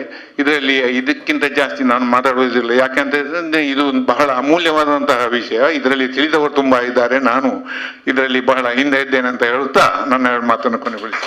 ಧನ್ಯವಾದಗಳು ಸರ್. ರಮೇಶ್ ಅವರು ಬಹಳ ಹಿರಿಯರು. ನಮ್ಮ ಯಾವತ್ತಿ ಕಾರ್ಯಕ್ರಮಕ್ಕೆ ಪ್ರಜ್ಞಾ ತರಬೇತಿ ಕೇಂದ್ರ ಪ್ರಾಂಶುಪಾಲರು ಕೂಡ ಇದ್ದಾರೆ, ಶರತ್ ಅವರು. ನಿಮಗೂ ಸ್ವಾಗತ ಬಯಸ್ತಾ ಇದ್ದೇನೆ. ಹಾಗಾಗಿ ನಮ್ಮ ರಾಜೇಂದ್ರ ಕಲ್ಬಾವಿ ಅವರು ನಮ್ಮ ಇವತ್ತಿನ ಸಂಪನ್ಮೂಲ ವ್ಯಕ್ತಿ. ನಮಗೆ ಜಲ ಸಾಕ್ಷರತೆಯ ನೀರಿನ ಅವಶ್ಯಕತೆ ಬಗ್ಗೆ ಮಾತಾಡೋದು ಇಷ್ಟು ಕಷ್ಟದ ವಿಷಯ. ಈಗಾಗಲೇ ಸ್ವಾಗತ ಭಾಷಣದಲ್ಲಿ ಬಹಳಷ್ಟು ಹೇಳಿದ್ರು ಕಲ್ಲೂರವರು. ಈ ಹಿರಿಯರು ಕೂಡ ಭಾಷಣ ಹೇಳಿದ್ರು. ಮಳೆಗಾಲ, ನೀರಿನ ಅವಶ್ಯಕತೆ ನಮ್ಮಲ್ಲಿ ಎಷ್ಟು ಬೀಳ್ತದೆ, ನಮಗೆ ಬೇಸಿಗೆಯಲ್ಲಿಲ್ಲ, ಇದೆಲ್ಲ ಸರಿ. ಅದರ ಅಂಶಗಳನ್ನ ಇಟ್ಟು ನಾನು ನಿಮಗೆ ಹೇಳ್ತೇನೆ ಯಾಕೆ ನೀರು ಬಿಲ್ಲ, ಹೇಗೆ ನೀರು ಬರಬಹುದು. ಮನುಷ್ಯನಿಗೆ ಈ ಪ್ರಕೃತಿ ನಿಲ್ಬೇಕಾದ್ರೆ ಅದನ್ನು ಕೂಡ ಹೇಳಿದ್ರು: ನೆಲ, ಗಾಳಿ, ಬೆಳಕು. ನಮಗೆ ಬೆಳಕು ದಿನದ 12 ಗಂಟೆ ಇರ್ತದೆ, ಬರದೇ ಇದ್ರೆ ನಮಗೆ ಬೇಜಾರಾಗ್ತದೆ ಅಂತ ಹೇಳಿದ್ರು. ಕೆಲವು ದೇಶಗಳಿದೆ 6 ತಿಂಗಳು ಬೆಳಕೇ ಬರುವುದಿಲ್ಲ, ಅಲ್ಲಿ ಬದುಕ್ತಾರೆ ಜನ. ಗಾಳಿ 24 ಗಂಟೆನೂ ಇದೆ ನಮಗೆ. ಆದರೂ ಗಾಳಿ ಇಲ್ಲದೆ ಇದ್ದಾಗ ನಮಗೆ ಬದುಕಲಿಕ್ಕೆ ಸಾಧ್ಯನೇ ಇಲ್ಲ. ಅದಕ್ಕೊಂದು ಸಮಯ ಇದೆ, ಒಂದು ಲಿಮಿಟ್ ಇದೆ, ಅದಾದ್ಮೇಲೆ ಆಗುದಿಲ್ಲ. ಈ ಗಾಳಿ ಮತ್ತೆ ಬೆಳಕು, ನೀರು, ಇದು 3 ನಮ್ಮ ಪರಿಸರವೇ ಕೊಡ್ತದೆ ನಮ್ಗೆ. ನಾವಾಗೇನು ಮ್ಯಾನುಫ್ಯಾಕ್ಚರ್ ಮಾಡಬೇಕಾಗಿಲ್ಲ ಅಥವಾ ಉತ್ಪಾದನೆ ಮಾಡಬೇಕಾಗಿಲ್ಲ. ಈ ಗಾಳಿ, ಬೆಳಕು, ನೀರು ನಿಮ್ಮ ಮಳೆಗಾಲದಲ್ಲಿ ಮಾತ್ರ ಬರ್ತದೆ. ಬೆಳಕು ಬೇಕಾದಷ್ಟು ಸಿಗ್ತದೆ, ಗಾಳಿ ಸಿಗ್ತದೆ, ನೀರು ಸಿಕ್ಕುದಿಲ್ಲ. ಯಾಕೆ? ನಾವು ಯಾರು ಯೋಚನೆ ಮಾಡಿದೇವಾ? 4 ತಿಂಗಳು ಮಳೆ ಬರ್ತದೆ, ಸರಿ. ನಾವು ಭೂಮಿಯನ್ನು ನೋಡಿದ್ರೆ ಮತ್ತೆ 4 ತಿಂಗಳು ನೀರು ಹರಿತದೆ, ಮತ್ತೆ 4 ತಿಂಗಳು ಭೂಮಿಯ ಜಸ್ಟ್ ಅಂತರ್ಜಲ, ಜಸ್ಟ್ ಮೇಲಿನ ಪದರದಲ್ಲೇ ಇರ್ತದೆ. ನಮ್ಮಲ್ಲಿ ಸಮಸ್ಯೆ ಏನಾಗಿದೆ ಅಂತ ಹೇಳಿದ್ರೆ, ನಾವು ಪ್ರಪಂಚ ನಾವು ಹೇಗೆ ಬೇಕಾದರೂ ಇರ್ಬೋದು, ವಾಸ ಮಾಡ್ಬೋದು ಅಂದ್ಕೊಂಡಿದ್ದೇವೆ. ಆದರೆ ನಿಮ್ಗೆಲ್ಲ ಗೊತ್ತಿರ್ಬೋದು, ಪ್ರಪಂಚದಲ್ಲಿ ನಾವೇ ಸಮಸ್ಯೆ. ಈ ಪ್ರಾಣಿ, ಪಕ್ಷಿ, ಗಿಡ, ಮರ, ಕೀಟ ಇವು ಯಾವುದು ಪ್ರಕೃತಿ ಸಹ್ಯವಾಗಿಯೇ ಬದುಕ್ತಾ ಇದ್ದಾರೆ. ನಾವು ಮಾತ್ರ ಪ್ರಕೃತಿಯನ್ನ ಅಲ್ಲಾಡಿಸಿ, ಅದನ್ನ ಅಟ್ಟಾಡಿಸಿ, ಹಾಳು ಮಾಡಿ ನಾವು ಬದುಕ್ತಾ ಇದ್ದೇವೆ. ಪ್ರಕೃತಿ, ಈ ಪ್ರಪಂಚ ಮನುಷ್ಯ ಇಲ್ಲದೆ ಬದುಕ್ತದೆ. ಆದ್ರೆ ಮನುಷ್ಯನಿಗೆ ಪ್ರಪಂಚ ಇದ್ರೆ ಮಾತ್ರ ಬದುಕಲಿಕ್ಕಾಗುವುದು. ಇದನ್ನ ನಾವು ನೆನಪಿನಲ್ಲಿ ಇಟ್ಕೊಂಡು ನಾವು ಮುಂದೆ ಹೋಗೋಣ. ಎಲ್ರು ಹೇಳ್ತಾರೆ ನಮ್ಮಲ್ಲಿ ಇಷ್ಟು ಮಳೆ ಬರ್ತಾ ಉಂಟು, ನಮ್ಗೆ ಯಾಕೆ ಈ ಜಲ ಸಂರಕ್ಷಣೆ ಯಾಕೆ ಬೇಕು ನಮ್ಗೆ, ಅಲ್ವಾ? ಹೌದಾ ಅಲ್ವಾ? ನಿಮಗೂ ಅನಿಸ್ತಾ ಇದಿಲ್ಲ? ಎಷ್ಟು ಮಳೆ ಬರ್ತದೆ, ಬೋಡಾನೆ ಅಥವಾ ವರ್ಷ ಬರ್ಕೊಂಡು ಬಂತು. ಸ್ನೇಹಿತರೆ, ಈ ಅದಾನಿ, ಅಂಬಾನಿ, ಟಾಟಾ, ಬಿರ್ಲಾ ಇವರೆಲ್ಲ ಅವ್ರಿಗೆ ಬೇಕಾದಷ್ಟು ದುಡ್ಡಿದೆ, ಏನ್ ಮಾಡ್ತಾರೆ ಅವರು? ಅಷ್ಟು ದುಡ್ಡು ಇಟ್ಕೊಂಡು ಏನ್ ಮಾಡ್ತಾರೆ? ಎಲ್ಲವನ್ನೂ 1 ವರ್ಷದಲ್ಲಿ ಖರ್ಚು ಮಾಡ್ತಾರ? ಒಂದು ಅದಾನಿಯವರು 1 ವರ್ಷದಲ್ಲಿ 1,000 ಕೋಟಿಯನ್ನ ಲಾಭ ಗಳಿಸಿದರೆ ಆ 1,000 ಕೋಟಿಯನ್ನು ಕೂಡ ಅವರು ಆ ವರ್ಷದಲ್ಲಿ ಖರ್ಚು ಮಾಡಿ ಬಿಡ್ತಾರ? ಏನ್ ಮಾಡ್ತಾರೆ? ನಮ್ಮಲ್ಲಿ ದಕ್ಷಿಣ ಇಡೀ ಭಾರತದ ಕರಾವಳಿಯಲ್ಲಿ ಬರುವುದು ನೀರು, ಆ ಮಳೆ ನೀರು ಈ ಕೊಂಕಣ ಪ್ರದೇಶ ಇಡೀ ಭಾರತದಲ್ಲಿ ಅತಿ ಹೆಚ್ಚು ಮಳೆ. ಯಾಕಂದ್ರೆ ಸಮುದ್ರಕ್ಕೆ ಕೂಡ ಸುಲಭದಲ್ಲಿ ಹೋಗ್ತದೆ ಅನ್ನೋ ಒಂದು ಭಾವನೆ ಅದಕ್ಕೂ ಉಂಟು ವ್ಯಕ್ತಿ. ಅದಕ್ಕೆ ಮತ್ತೆ ಮಾತಾಡುವ. ಇಷ್ಟು ಮಳೆ ಬರುವಾಗ ನಾವು ಯಾಕೆ ಬೇಕು ಜಲ ಸಂರಕ್ಷಣೆ? ಇಷ್ಟು ದುಡ್ಡಿರುವಾಗ ಅವರೆಲ್ಲ ಖರ್ಚು ಮಾಡ್ತಾರ? ಮಾಡೋದಿಲ್ಲ. ಏನ್ ಮಾಡ್ತಾರೆ? ಸ್ವಲ್ಪವನ್ನ ಅವರು ತನ್ನ ಸ್ವಂತಕ್ಕಾಗಿ ಇಟ್ಕೊಳ್ತಾರೆ, ಸ್ವಲ್ಪ ಮುಂದಿನ ಅವರ ಬಿಸ್ನೆಸ್ಸಿಗೆ ಇನ್ವೆಸ್ಟ್ ಮಾಡ್ತಾರೆ, ಮತ್ತೆ ಉಳಿದದನ್ನ ಸಮಾಜಕ್ಕಾಗಿ ಕೊಡ್ತಾರೆ. ಹೌದಾ? ಪ್ರತಿಯೊಂದು ಸಂಸ್ಥೆಗಳದ್ದು ಅವ್ರದ್ದು ಏನಾದರೂ ಒಂದು ಸಮಾಜ ಕಾರ್ಯ ಇದ್ದೇ ಇದೆ, ಇಂಥ ದೊಡ್ಡ ವ್ಯಕ್ತಿಗಳದ್ದು. ನಮ್ಮಲ್ಲೂ ನಾವು ಮಾಡ್ತೇವೆ. ಈ ಜನಶಿಕ್ಷಣ ಟ್ರಸ್ಟ್ ಹಾಗೆಲ್ಲ, ಸ್ವಂತಕ್ಕೆ ಸ್ವಲ್ಪ, ಸಮಾಜಕ್ಕೆ ಪೂರ, ಹಾಗೆ ಕೆಲಸ ಮಾಡ್ತಾ ಇದ್ದಾರೆ. ಅಂತ ಕೆಲಸವನ್ನ ನಾವು ಪ್ರತಿಯೊಬ್ಬರು ಯೋಚನೆ ಮಾಡ್ಕೊಂಡು ಮಾಡಿದ್ರೆ ಮಾತ್ರ ಆಗ್ತದೆ. ಯಾಕೆ ನಾವೇನ್ ಮಾಡ್ಬೋದು? ನಮ್ಗೆ ಎಷ್ಟು ಮಳೆ ಬರ್ತದೆ, ಎಷ್ಟು ಮಳೆ ಬರ್ತದೆ ಅಂತ ಲೆಕ್ಕ ಹೇಳ್ತೇನೆ ನಾನು. ಅಷ್ಟು ಮಳೆ ಬಂದಾಗ ನಾವು ಸಹ ಸ್ವಲ್ಪ ಕೂಡಿಟ್ಕೊಳ್ಬೇಕು, ನಾವು ಸ್ವಲ್ಪ ಸಮಾಜಕ್ಕೆ ಕೊಡ್ಲಿಕ್ಕೆ ಪ್ರಯತ್ನವನ್ನ ಮಾಡಬೇಕು. ನಾವು ಮತ್ತೆ ಮುಂದಿನ ನಮ್ಮ ಬದುಕುಗಳು ಜೀವನದವರು ಬದುಕಲಿಕ್ಕೆ ಅದಕ್ಕೆ ಭೂಮಿಯಲ್ಲಿ ಇನ್ವೆಸ್ಟ್ ಮಾಡಬೇಕು. Very simple. ಅಷ್ಟನ್ನೇ ನಾವು ಮಾಡಿದ್ರೆ ಆಯ್ತು. ಸ್ನೇಹಿತರೆ, ನಾವು ಮನುಷ್ಯ ಈ ಪ್ರಪಂಚದಲ್ಲಿ ನಾವು ಫಸ್ಟ್ ನಮ್ಮ ಮುಖವನ್ನ, ಒಬ್ಬ ಮಾನವ ತನ್ನ ಮುಖವನ್ನ ನೋಡಿದ್ದು ನೀರಿನಲ್ಲಿ. ಅವ ಹೇಗಿದ್ದಾನೆ ಅಂತ ಅವನಿಗೆ ಗೊತ್ತಿಲ್ಲ. ಆ ನಮ್ಮ ಜೀವನವನ್ನ ಕನ್ನಡಿಯಾಗಿ ತೋರಿಸುವಂತಹ ಈ ನೀರಿಗೆ ನಾವು ಯಾವತ್ತೂ ಋಣಿಯಾಗಿರಬೇಕು. ನಮ್ಮ ದೇಹ ಕೂಡ ಹಾಗೆ. ನಮ್ಮ ದೇಹದಲ್ಲಿ 70% ನೀರು ತುಂಬಿರ್ತದೆ. ಏನಾಗಿದೆ ಈಗ ನೀವೇ ಯೋಚನೆ ಮಾಡಿ, 4 ದಿನ ನಾವು ನೀರು ಕುಡಿಯುವುದಿಲ್ಲ, 5ನೇ ದಿನ ನಾವು ಬದುಕಲಿಕ್ಕೆ ಸಾಧ್ಯ ಇಲ್ಲ. ಹಾಗೆ ಭೂಮಿ ಕೂಡ ಅಷ್ಟೇ. ಭೂಮಿ ನೀರು ಜಲಗರ್ಭಿತವಾಗಿದೆ. ಆದರೆ ಅದನ್ನು ನೀರು ತೆಗಿತಾನೇ ಇದ್ರೆ, ನೀರು ಹಾಕದಿದ್ರೆ ಸಹಜವಾಗಿ ಡಿಹೈಡ್ರೇಷನ್ ಮನುಷ್ಯನಿಗೆ ಹೇಗೆ ಆಗ್ತದ, ಭೂಮಿಗೆ ಕೂಡ ಡಿಹೈಡ್ರೇಷನ್ ಆಗುತ್ತೆ. ಆದ್ರಿಂದ ಆ ಡಿಹೈಡ್ರೇಷನ್ ಆಗಿರೋದ್ರಿಂದ ನಮಗೆ ಬೇಸಿಗೆಯಲ್ಲಿ ನೀರು ಸಿಗ್ತಾ ಇಲ್ಲ. ಮನುಷ್ಯನ ಪ್ರಾಚೀನ ಕಾಲದಿಂದ ನೀವು ತಗೊಳ್ಳಿ, ನಾವು ನದಿಯ ಹತ್ತಿರದಲ್ಲಿ ಬೆಳೆದವರು. ನೀವು ಯಾವುದೇ ಸಿವಿಲೈಸೇಷನ್ ತಗೊಳ್ಳಿ, ಅದೆಲ್ಲವೂ ಪ್ರಾರಂಭವಾದದ್ದು ಆ ನೈಲ್ ಸಿವಿಲೈಸೇಷನ್ ಇರ್ಬೋದು, ಅಥವಾ ನಮ್ಮ ಗ್ಯಾಂಜಸ್ ಸಿವಿಲೈಸೇಷನ್, ಎಲ್ಲ ನದಿ ಬದಿಯಿಂದ. ನಾವು ನದಿ ಬದಿಯಿಂದ ದೂರ ಬರ್ತಾ ಇದ್ದೇವೆ. ನದಿ ಬದಿಗೆ ಹೋಗಿ ನದಿ ನೀರನ್ನ ಎತ್ತಿ ನಾವು ತಂದು ಉಪಯೋಗಿಸ್ತಾ ಇದ್ವಿ. ಯಾವಾಗ ನಿಮ್ಮ ಮನೆಯಲ್ಲಿ ಬಾವಿ ನೀರನ್ನ ನೀವಾಗಿ ಎತ್ತಿ ಕುರಿತು ಸ್ನಾನ ಮಾಡ್ತೀರೋ, ನೀವು ಬಹಳ ಚಂದದಲ್ಲಿ ಎಷ್ಟು ಬೇಕೋ ಅಷ್ಟು ಮಾತ್ರ ನೀರನ್ನು ಉಪಯೋಗಿಸ್ತೀರಿ. ಯಾವಾಗ ನೀವು ಕೈಯಿಂದ ಮಗ್ಗಲ್ಲಿ ತೆಗೆದು ನೀವು ನೀರನ್ನು ಉಪಯೋಗಿಸ್ತಿರೋ, ನಿಮ್ಮ ಸಹಜವಾಗಿ ನೀರು ಸಾಕು ಅಂತಾಗುವಾಗ, ನೀವು ಮಗ್ಗು ಹಾಕುವಾಗ ಸಾಕು ಅಂತ ಕೈ ತುಂಬಿದ ಕೂಡಲೇ ಮಗ್ಗು ಸ್ಟ್ರೈಟ್ ಆಗ್ತದೆ. ಅದು ಸಹಜವಾಗಿದೆ ನಮ್ಮಲ್ಲಿ. ಏನಾಗಿದೆ ಈಗಿನ ಕಾಲದಲ್ಲಿ, ಟ್ಯಾಪ್ ಬಂದುಬಿಟ್ಟ ಕೂಡಲೇ, ಹಾಗೆ ಹೇಳಿದಾಗೆ ಟ್ಯಾಪ್ ಬಂದ ಕೂಡಲೇ ನಮ್ಗೆ ಅನಿಸೋಲಾಗಿದೆ ನೀರು ಎಷ್ಟು ಹೋಗ್ತದೆ ಅಂತ ನಮಗೆ ಗೊತ್ತಾಗ್ತಾ ಇಲ್ಲ. ನೀರಿನಿಂದ ನಾವು ದೂರ ಬಂದಷ್ಟು ನಮಗೆ ನೀರು ಹತ್ತಿರವಾಗದ ಕಾಲ ಬಂದಿದೆ ಈಗ. ಸ್ನೇಹಿತರೆ, ಅದಕ್ಕೆ ಹೇಳೋದು, ನಾವು ಮನುಷ್ಯನೆಡೆಗೆ, ನಾವು ನೀರಿನೆಡೆಗೆ ಇದ್ದದ್ದು ಚಾರಿತ್ರ. ಈಗ ವಿಜ್ಞಾನ ಬೆಳೆದಿದೆ, ನಾವು ನೀರಿನಿಂದ ದೂರ ಬರ್ತಾ ಇದ್ದೇವೆ. ನಮ್ಮ ಮುಡಿಪು ಇರ್ಬೋದು, ನಮ್ಮ ಮಂಗಳೂರು ಇರ್ಬೋದು. ಮಂಗಳೂರಿಗೆ ನೀರು ಬರಬೇಕಾದ್ರೆ ತುಂಬೆಯಿಂದ ಬರಬೇಕು, 24-30 ಕಿಲೋಮೀಟರ್ ದೂರದಿಂದ. ಅದೇ ನಮ್ಮ ರಾಜಧಾನಿ ಬೆಂಗಳೂರಿಗೆ ನೀರು ಬರಬೇಕಾದ್ರೆ ಮೈಸೂರಿನ ಕಾವೇರಿಯಿಂದ ನೀರು ಬರಬೇಕು. ಕಾವೇರಿ ನೀರದಿಂದ ನೀರು ಬರ್ತದೆ 100 ಕಿಲೋಮೀಟರ್ ದೂರದಿಂದ. ಅಷ್ಟು ದೂರದಿಂದ ನೀರು ಬರುವಾಗ ಬೆಂಗಳೂರಿನವರಿಗಾಗ್ಲಿ, ಮಂಗಳೂರಿನ ಸಿಟಿಯಲ್ಲಿರೋರಿಗಾಗ್ಲಿ ನೀರಿನ ಬೆಲೆ ಗೊತ್ತಾಗೋದು ಹೇಗೆ? ಆ ನೀರು ಹೇಗಿದೆ, ಆ ಮೂಲ ಯಾವ ರೀತಿ ಚಂದ ಇದೆ, ಎಷ್ಟು ಸುಂದರವಾಗಿದೆ, ಕಲುಷಿತವಾಗಿದೋ ಎಲ್ಲಿವರೆಗೆ ಅಂತ ಹೇಳಿದ್ರೆ, ನಮ್ಮ ಈಗೀಗ ಅಷ್ಟು ಅಸಡ್ಡೆ ಆಗಿದೆ. ನಮ್ಮ ಸಂಪ್ ಟ್ಯಾಂಕನ್ನ ಅಥವಾ ಓವರ್ ಹೆಡ್ ಟ್ಯಾಂಕನ್ನು ಕ್ಲೀನ್ ಮಾಡೋದು ಕೂಡ ನಾವು ಮರೆತು ಬಿಟ್ಟಿದ್ದೇವೆ. ಅಷ್ಟು ನಾವು ನೀರನ್ನ ಪರಿಗಣನೆ ತಗೊಳ್ತಾ ಇಲ್ಲ. ಇರಲಿ. ಮತ್ತೆ ನೀರು ಕಲುಷಿತ ಆದರೆ ನಾವು ಹೆಚ್ಚು ತಲೆಬಿಸಿ ಮಾಡಬೇಕಾಗಿಲ್ಲ. ಅದನ್ನ ನಾವು ರೀಸೈಕಲ್ ಮಾಡ್ಬೋದು. We can reuse it. ಒಂದು ನೀರು, ನೀವು ಗಾಳಿಯನ್ನ ಬೇಕಾದ್ರೆ ಒಂದು ಗಾಳಿ ಪ್ರಪಂಚದಲ್ಲಿರೋದ್ರಿಂದ ನಿಮ್ಗೆ ಇಲ್ಲಿ ಗಾಳಿ ಇಲ್ಲ ಅಂದ್ರೆ ಒಂದು ಫ್ಯಾನ್ ಹಾಕಿದ್ರೆ ನಮ್ಗೆ ಗಾಳಿ ಬರ್ತದೆ. ಅದೇ ರೀತಿ ನೀವು ಗಾಳಿ ಹಾಳಾದ್ರೆ ಅದಕ್ಕೊಂದು ಫಿಲ್ಟರ್ ಅಂತ ಮಾಡಿ, ಗಾಳಿಯನ್ನು ಫಿಲ್ಟರ್ ಮಾಡಿ ನೀವು ಉಪಯೋಗಿಸ್ಬೋದು. ಲೈಟ್ ಅನ್ನ ನಾವು ಮ್ಯಾನುಫ್ಯಾಕ್ಚರ್ ಮಾಡ್ತಾ ಇದ್ದೇವೆ. ಈಗ ಟೆಕ್ನಾಲಜಿ ಇಂಪ್ರೂವ್ಸ್ ಆಗಿದೆ, ವಿಜ್ಞಾನ ಬೆಳೆದಿದೆ. ಆದರೆ ನೀರನ್ನ ಇವತ್ತಿನವರೆಗೆ ಪ್ರಪಂಚ ಕೊಟ್ಟ ನೀರನ್ನ ಮಾತ್ರ ನಾವು ಉಪಯೋಗಿಸ್ಬೋದೇ ವಿನಃ ನಮಗೆ ಮ್ಯಾನುಫ್ಯಾಕ್ಚರ್ ಮಾಡ್ಲಿಕ್ಕೆ ಸಾಧ್ಯನೇ ಇಲ್ಲ. ನೀವು ಎಷ್ಟು ಬೇಕಾದ್ರೆ, ಇಲ್ಲೆಲ್ಲ ಸ್ಟೂಡೆಂಟ್ಸ್ ಇದ್ದೀರಿ, ನೀವು ಬೇಕಾದ್ರೆ ಗೂಗಲ್ ಮಾಡಿ ನೋಡಿ. You cannot manufacture water. ಅದೊಂದು ವಿಷಯವನ್ನ ನಾವು ತಿಳ್ಕೊಳ್ಬೇಕು. ಆದ್ರೆ ಆ ನೀರನ್ನು ನೀವು ಎಷ್ಟು ಸುಂದರವಾಗಿ ನೀವು ಫಿಲ್ಟರ್ ಮಾಡ್ತೀರಿ, ಅಷ್ಟೇ ಅದರ ಒರಿಜಿನಲ್ ಫಾರ್ಮ್ಗೆ ಕೂಡ ತರಲಿಕ್ಕೆ ಆಗ್ತದೆ. That is why water is always original. ಅತಿ ಶುದ್ಧ ಯಾವಾಗಲೂ ಇರುವಂಥದ್ದು. ಇದು ನಿಮ್ಗಾಗ್ಲೇ ಹೇಳಿದೆ ನಾನು. ನಮ್ಮಲ್ಲಿ ಎಷ್ಟು ಮಳೆ ಬರ್ತದೆ, ಏನಾರು ಐಡಿಯಾ ಉಂಟಾ? ಎಷ್ಟು ಮಿಲಿಮೀಟರ್ ಬರ್ತದೆ? ಇನಿ ಯಂಗ್ಸ್ಟರ್ಸ್ ಯಾರಿಗಾರು ಗೊತ್ತಿದೆಯಾ? What is the average rainfall of Dakshina Kannada district? 4000 millimeters per annum. ಒಂದು ವರ್ಷದಲ್ಲಿ 4000 millimeter ಬರ್ತದೆ. 4000 millimeter 4 ಮೀಟರ್ ಎತ್ತರಕ್ಕೆ. Very simple. ಇಲ್ಲಿ 1 ಮೀಟರ್ ಬೈ 1 ಮೀಟರ್ ನೀವು ಒಂದು ಡಬ್ಬ ಇಡಿ 4 ಮೀಟರ್ ಎತ್ತರಕ್ಕೆ, ಮಳೆಗಾಲ ಮುಗಿಯುವಾಗ ಅದು ಫುಲ್ ಆಗಿರ್ತದೆ. ಅಷ್ಟು ನೀರು. ಇದೇ ಬೇಡ, ನೀವು ಇದನ್ನೆಲ್ಲ ಇದೇ ರೂಮನ್ನ ನೀವು ಬಾಗಿಲು ಹಾಕಿ ವಾಟರ್ ಟೈಪ್ ಮಾಡಿ ಕ್ಲೋಸ್ ಮಾಡಿ ಮಾಡನ್ನ ತೆಗೆದು ಬಿಟ್ರೆ ಈ ಟಾಂಕಿ ಫುಲ್ ನೀರಾಗ್ತದೆ. 1 square millimetre, 1 square metre, 1 metre by 1 metre by 1 mm 1 litre ನೀರಾಗ್ತದೆ.